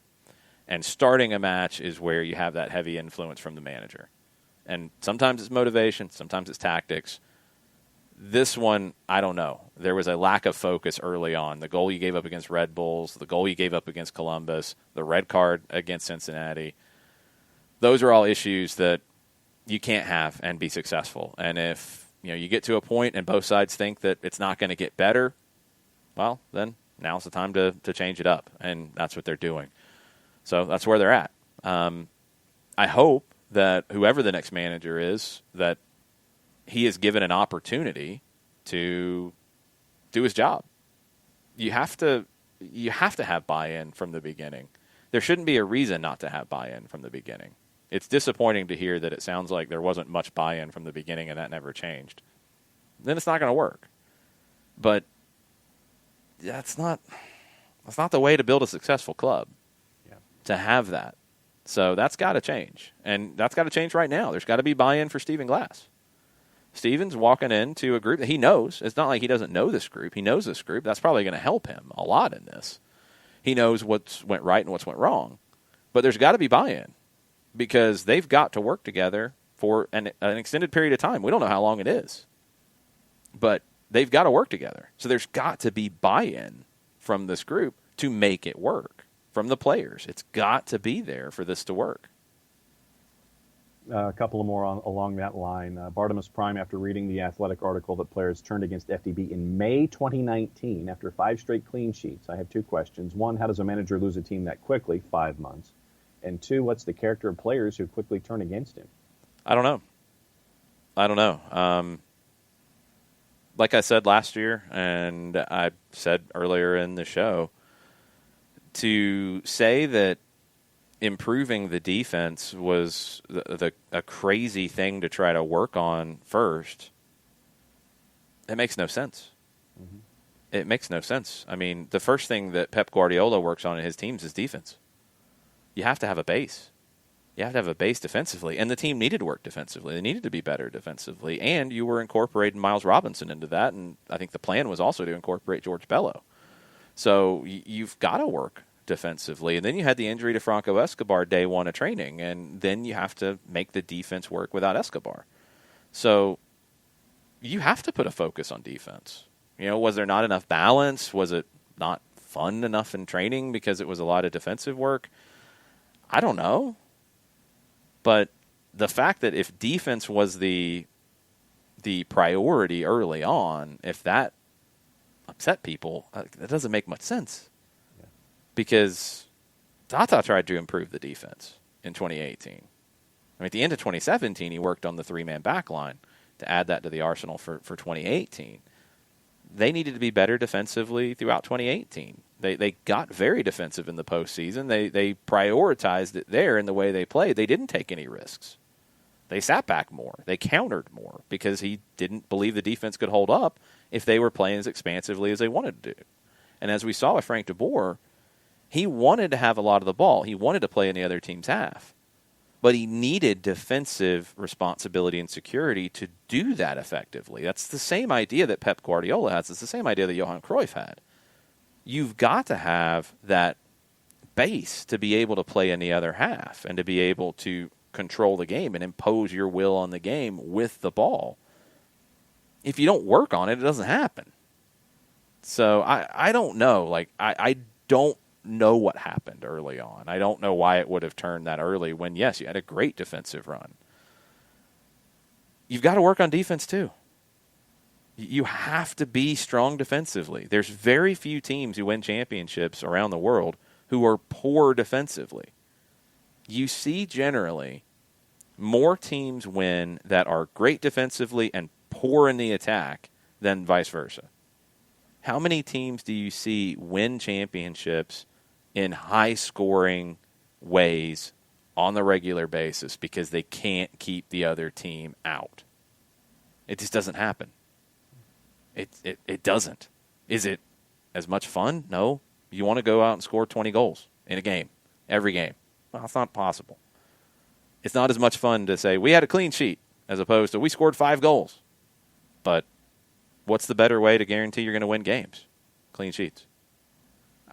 I don't know. Again, you have to have that buy-in straight out of the gate. And the manager has to get that buy-in straight out of the gate. And was that handled? Was the communication not strong enough to explain why working in the way you're working? I don't know. I'm not there. I don't have an answer to that. But the buy-in never happened, and that's a problem, and that can't be the case going forward. You have to have buy-in. You also have to be willing to work together. And hopefully both sides, hopefully Frank in his next job has learned and grown from this, and hopefully the players learn too that, you know, maybe we can handle things differently, and maybe we can be more welcoming and try to create a give and take here as opposed to the way it went down in this one. Because you need that to be successful.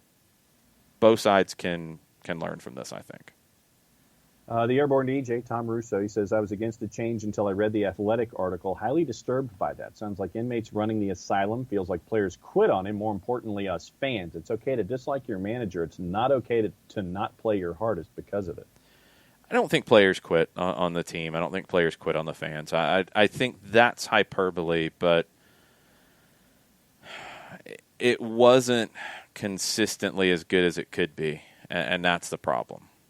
And you have to have that mentality of running through a wall for your manager, for your club. You have to. That's the only way you get the best success. How many times do you see a team play over their heads because of effort, because of just belief? You need that. If you don't have that, it's always going to be less than it could be. And maybe that's what this time was. It was less than it could have been for a lot of reasons. It's got to change. It's got to change. I don't think the players quit on the team, on the fans. Did they have the best relationship with Frank DeBoer? Sounds like they didn't. This is also, the article is one-sided. And that's not a knock on the writers. That's not a knock on Felipe. It's not a knock on Paul Tenorio. I want to make that abundantly clear. Sometimes things get twisted. I think the article is coming from the player's perspective. I don't know if there was any perspective from the technical staff here. I haven't seen Frank say anything about anything that happened in this. He gave post-game press conferences. Don't really remember him throwing players under the bus on a regular basis. There was talk about Pitti and not giving the ball up in bad spots. They had a little back and forth publicly about it. That seemed to go away pretty quickly. Trying to think of anything else that was said last year. This year, I haven't heard any of that out of Frank. I don't know if there will be comments after this. I don't know. But the article was, it felt like it was really coming from the player's perspective. Mm-hmm. Michael Head asks, is the front office on notice? I.e., their signings, including Frank and the players, have not been, quote, spot on, end quote, since year 2. You're 5 games in. And it's not spot on since year 2. You're not going to hit on all your signings, first off. If you're judging a front office on every signing being great, 100%, you're going to fire every front office. The front office built the club.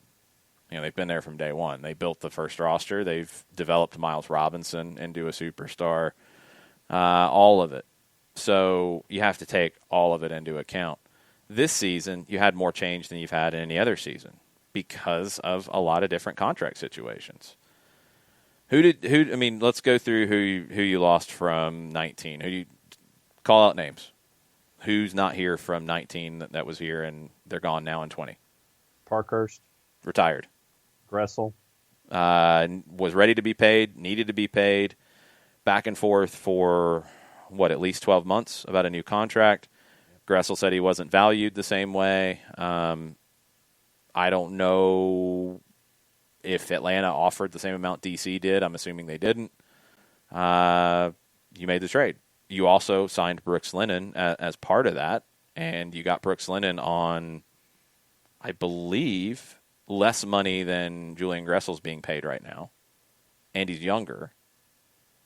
I don't think that's a bad move at all. Sometimes players outplay their contract. That's a good signing, and they're ready to get that pay, and sometimes you can't do it. In a cap league, it's not the same as Bayern Munich. It's not the same as Barcelona. You have limitations, and you have to find ways to save money to have more money to spend in other spots. I think that's what you did with that position. Nagby? Turned down a long-term offer. Wanted to go back to Columbus. And reportedly wanted to go back to Columbus at the beginning of 2019. And you were able to make that work for one more year and then get a great return on him. You basically had him for 2 seasons and didn't spend a dime to do it with the return you got from Columbus for that deal. So that's a good piece of business if he doesn't want to sign a long-term deal. LGP? The way it was reported at the time and what Carlos Bocanegra said in media availability about it, you had a situation where he had another option after this year. So he was on a longer-term contract. He was being paid well. And according to Carlos, if there was an opportunity for him to make more money from another club, his agent wanted that pursued. I would assume that's what happened with Xolos. Now, then things change at Xolos, and he's in Miami, and that's outside of Atlanta's control. But again, that's a deal that the player wanted. You do right by the player. You also, along that same line, because it happened on the same day, you go and bring in a veteran in Fernando Meza, who, as I've said, I think Meza is much more in line with Parkhurst in style and the way he plays and fit than LGP. I think Robinson has turned into the more athletic of the center backs, and you have those two who can pair up in a line of two. You can play in a line of three with Escobar or Campbell or Wyke or Lorenowitz or whatever, Walks. You've got a ton of options, but Meza came in at that same time, and we don't know the comparisons on salary yet, but that was one the player wanted according to the front office. And then Tito? Wanted guaranteed playing time, and you can't guarantee him playing time. Tito hasn't been at the same level since 2017, and I hate that because I love what he gave you in 2017. I love his passion. One of my favorite players in this team's history. He bled for the shirt. He's always played that way. But he wouldn't have fit in the 3-4-3, and you didn't know you were going to have a managerial change, so that's part of it. He had a huge opportunity last year at Yankee Stadium against New York City, and he was started at left wing back. There had always been this talk, well, just play him at wing back, play him there. Well, he's got to defend. Play him there, it'll be fine. And this game lined up perfectly because he was going up against a four-man back line for NYC. Their right back was injured. They played Sebastian Ibiaga, a reserve center back, at right back. I don't know if Tito beat him one time in a 1v1 in the first half. And you got run out of the building. So you couldn't guarantee him playing time at that point. Now, if you'd known Joseph was going to get injured, you would have had a really good crystal ball, and then maybe you would have kept him because it would have given you more cover up top. You didn't know that was going to happen. He wanted to go. You made the deal. I don't know what else you can do. And then some players also, Justin Miram, Breck Shea, Mikey Ambrose. Would you have brought back any of them? Ambrose was out of contract. The others had options. Right. Breck Shea was injured. You had to make that decision in November of last year. You couldn't have done that then. That would have been wasting money for the first half of this year. Miram would assume that it was a pretty high salary that option would have been for, and I don't know if that would have been a comfortable one. The replacement side of it, you're 5 games in. Meza, I think, is fine for the replacement for LGP. Again, I think it's more of the Parkhurst replacement in a lot of ways. Lennon for Gressel, I think it's been fine so far. I think Brooks Lennon was good in the tournament. I think long-term that's going to be a win for you. I do. Josetu and Castro, I don't remember. I mean, these guys, Josetu was a little bit back and forth as he was getting his visa worked out, but he wasn't able to play for you until the Cincinnati MLS game off the bench, and then off the bench in Mexico City. And, I mean, he, returned right before you go into this pandemic. Castro joined the team right before the pandemic, and then you're hitting the ground running going into MLS's back, and neither one played well. They've played, Castro has played, 3 games for the team now, and Josetu has played 3 or 4 games for the team right now. So it's really early in terms of, are these replacements good? Emerson Heineman, I think you do have to factor into it because I think, judging from the timelines, I don't know this for a fact, but if Nagbe turned down a long-term deal in the summer of last year, which is the way it was reported by Doug Robertson, and you went out and got Heineman on a loan with an option to buy, you could assume that Heineman was the Nagbe replacement. If we're talking about everybody has a replacement, which I think is getting yourself into trouble to begin with. Heineman has been good. Is Heineman Nagbe? No, he's not. He's a different player. I think he's better in the final third than Nagbe. He's more willing to go to goal. He's not as good as Nagbe in tight spaces. Maybe you're looking for something different. But Heineman, I think, is a good get. He's younger as well. He's got room to grow. He's a talented player. Is he going to have a career like Darlington Nagbe? We'll have to wait and see. But that was, I think, a good piece of business to go get him to give you cover. So when things were breaking down with Gressel, you went out and got Lennon.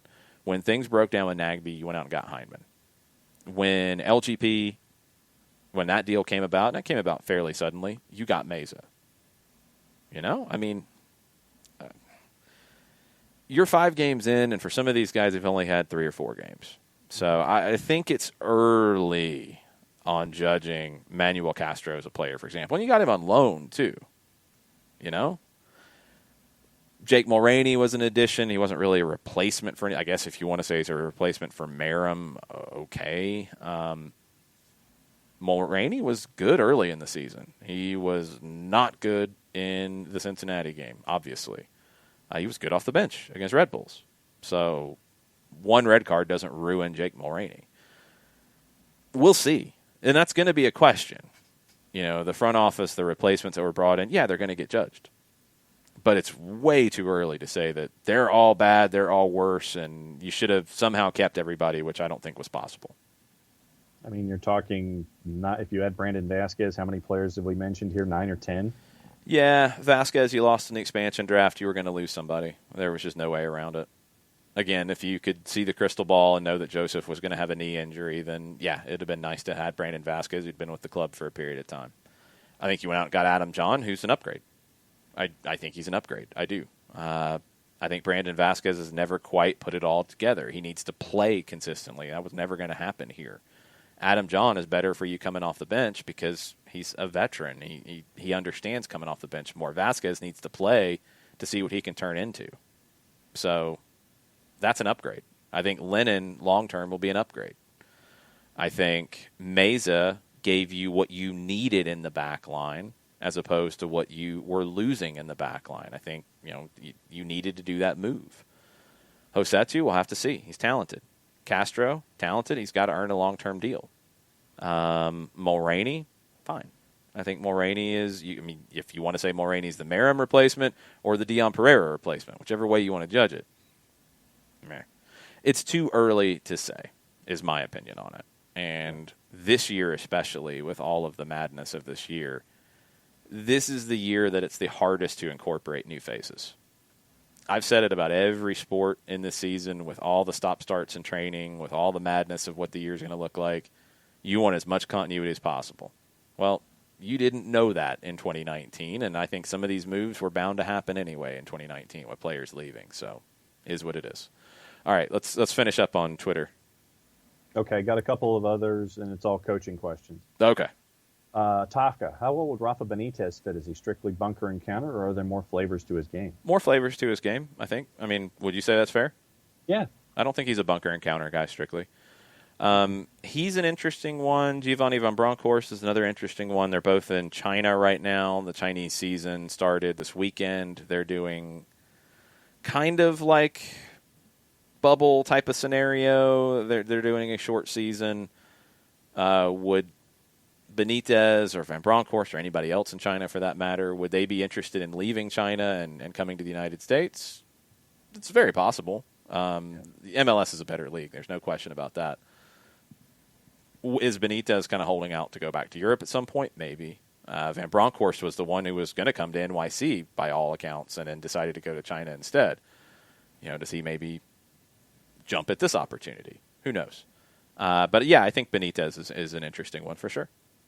Matt Wagner, is there anyone from the Tata tree who hasn't been named yet that could be a good fit, perhaps an assistant or someone that has coached with him before? I don't think there's anybody from the Tata tree. I think you're looking more at the Bielsa tree. And another one that would be interesting is Jorge Sampaoli. Sampaoli's working in Brazil. He's bounced between a couple of clubs in Brazil during his time there.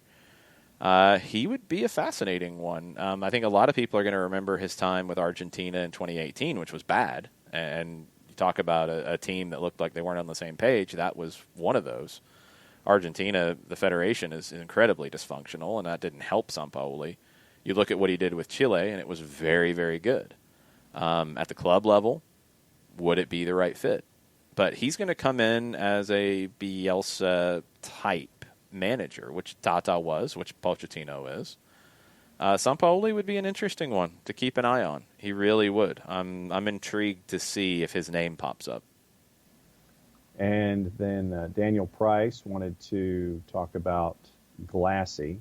Mm-hmm. And he says, a quick thing I wanted to point out about Glass being the new manager. For those worried about his record with the Twos, you shouldn't even be concerned with it. His purpose with the Twos was never to win, more to develop. He also didn't have a roster that wasn't always changing. It made it much more difficult on a consistency basis. I look forward to what Glass can do with a stable roster. Yeah, I mean, when we've seen Glassy with a stable roster, it's looked good. When you're dealing with incorporating guys, 36 hours before your game, and you get one training session where it's a walkthrough, and it's tough. That team, you're not judging it on record. You're judging it on Lawrence White coming out of nowhere and earning an MLS deal. You're judging it on George Campbell's development last year, again, coming out of nowhere and earning a homegrown deal. You're judging it on what you saw with individual player development. You're judging it on those things, not on record. So I think Glassy's going to come in. He's got a strong personality. He has been in a locker room bigger than this one during his time in Newcastle. He will not back down from players. Glassy will be a very strong personality in this group, and there's been a lot of questions about tactics. You can't judge tactics because he's about, with the twos, preparing guys to play for the first team. So he's got to, even in different shades of it, he's got to have guys be ready to fit into a first team setup. He knows what the first team is playing. He knows the way they play. He's got to mirror that to a degree. He's also always talked about wanting to create his own personality within that and match his players that he has available. So they're going to play a 3-4-3, which we've seen. We talked about it on the last home match. Their version of it looked maybe closer to a 3-4-1-2 than a 3-4-2-1 because of the players you had available. He likes to have his team press up a little bit higher and be, a little more high energy. He's dealing with a lot of really young guys as well, who that's going to suit their game. So if he brings that to this group, okay. If he adapts to the group, okay. But I don't think you can really judge him at all on the twos. What I judge him on is the player development and his personality, which I think will be a good fit for this team right now. And then last thing on Twitter, ATL UTD fan number one has linked to an article from ESPN Chile. ATL UTD fan is saying, according to this, Meza already wants out. I wouldn't read that into the context of the article. The way that it's phrased at ESPN Chile, I would like to return to Colo. I would like to go back to Colo Colo. It is a team where I grew up and enjoyed a lot. That was in a statement in an interview that he had with DirecTV. So the way that I would interpret that is that at some point in his career, he would like to go back home, not that he already wants out. That's how I'm looking at it. Yeah, that feels like maybe adding 2 + 2 and getting 6. I have to see the article, so I'm flying blind on it. But he did spend time at Colo Colo. It was a place where he did kind of become a regular. So does he have warm feelings for the club? Absolutely. Yes. Would he probably want to play there again at some point? Yeah, absolutely. If he's not happy here, would he want to play there now? Maybe. We don't know if he's happy here. The question, I'm assuming, because I'm going off what you're saying, it wasn't, are you happy? And if you're not happy, do you want to come to Colo Colo? It was just something about Colo Colo, and he answered it. Yeah, that's okay. The question itself was not listed in the article on ESPN Chile, but that's how I'm looking at his answer. It's like, hey, what about your time at Colo Colo? And then he says, yeah, I would like to go back. So the way the article is being written, is it to say that he wants out? Mm-mm. Okay. It's currently Atlanta United. The Argentine defender remembered fondly his time at Cacique, where he could not reach regularity due to injuries, left the door open upon his return to the cast. Yeah, that's typical. That kind of article is kind of typical. So I don't think that's even trying to start anything. Yeah, that to me is that, maybe I would like to come home someday. I love my time there, and I had fun. Yeah. That's a different conversation. We're caught up on Twitter.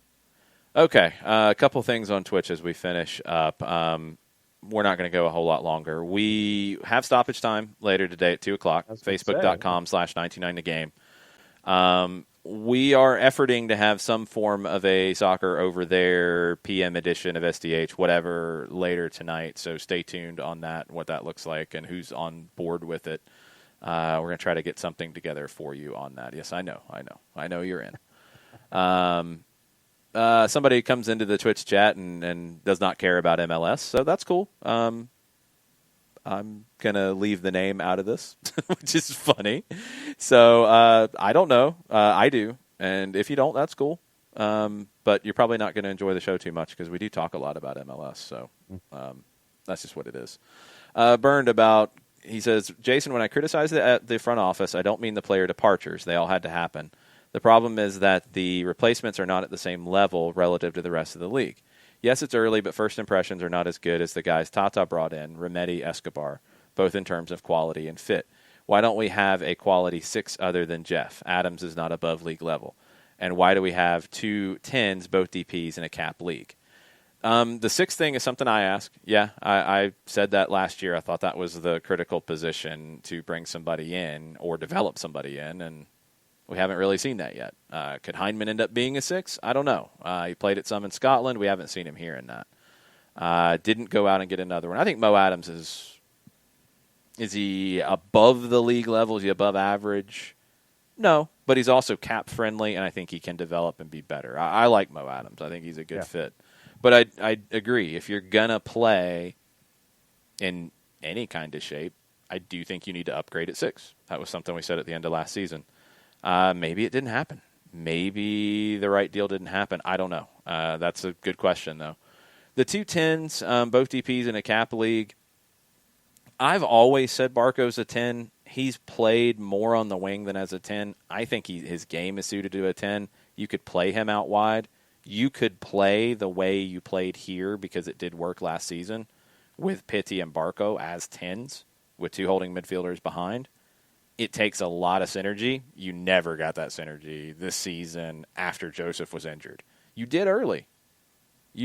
I love the way it looked in the home leg against Motagua. I like the way it looked in the away leg against Motagua, even though you were under more pressure. I liked where this team was headed coming into 2020. We didn't ever really get a chance to see that with the injury to Joseph and a pandemic and everything. So I am more patient and giving it more time. I want to see Josetu, Castro, Hindman, Adams, Mulraney, Meza. I want to see these guys get more time and see how they fit. But, yeah, it's a valid question. The 6 is a really valid question. That's a concern to me. And maybe that's why you're talking about Jonathan Gonzalez, who's not a prototypical 6 either. He's not. He's more of, I think he's more of somewhere between a 6 and an 8, which you can make work, but who is going to, well, this is the question. You know, when you're going to bring in a manager, what are they going to want out of that position? Because it's different for a lot of managers. For a Guardiola type, for I think a Bielsa type as well, because they're not that dissimilar. The 6 is a critical role. They're very critical, and they need to be able to do a lot of different things. It's not just sit and defend. You're talking about a Busquets. You're talking about a Vidal at times, the way he was used with Chile. You're talking about players that are not easy to come by. If that's what you're looking for, you're probably going to have to look, unless you think Gonzalez can be that, or Hindman could be that. If you're looking for a destroyer, you don't have it. I don't think Lorenowitz is that at this point in his career. I think he's a multifaceted 6. I think Adams is a multifaceted 6. If I just want him to sit back and be a Osvaldo Alonso, Diego Chara, Gattuso, I don't know if you have that. That's what's so hard about this window. And that's what's so hard about the last window, too. The last window, you had a bunch of changes that had to happen. You had to go bring in a bunch of players. That's always tough when you're doing a bunch of things at once. This window, you have to make some moves. I think you need to upgrade. I think you're looking for talent if it's available. I think you're going to have talent that's available that you didn't consider would be available. But you don't know exactly what you're bringing it in to fit into. And that's what's difficult. You've got to go do the best you can in the market without knowing who the manager will be necessarily, and that's not easy. Now, this market's going to be open for a while, but the European market's going to close early October. Can you get a manager in place by, early September? Yeah, it's realistic. And then you'd have time for them to be able to assess what they have and what they would like to go get. Doesn't mean you get everything, but at least some priorities. So it could change. I think it's a tough situation all the way around. I think it's all been made more complicated by the Joseph injury and by the pandemic that has affected the development of a Josetu, a Castro, and these guys coming together. It's tough. That science dude about Benitez says, don't think we're going to pay the $15 million a year he's getting in China. I don't think he's happy in China. Yeah. I think that's what's happened with a lot of these guys who have gone to China is they go, they take the big check, and then they realize, man, I want more than this.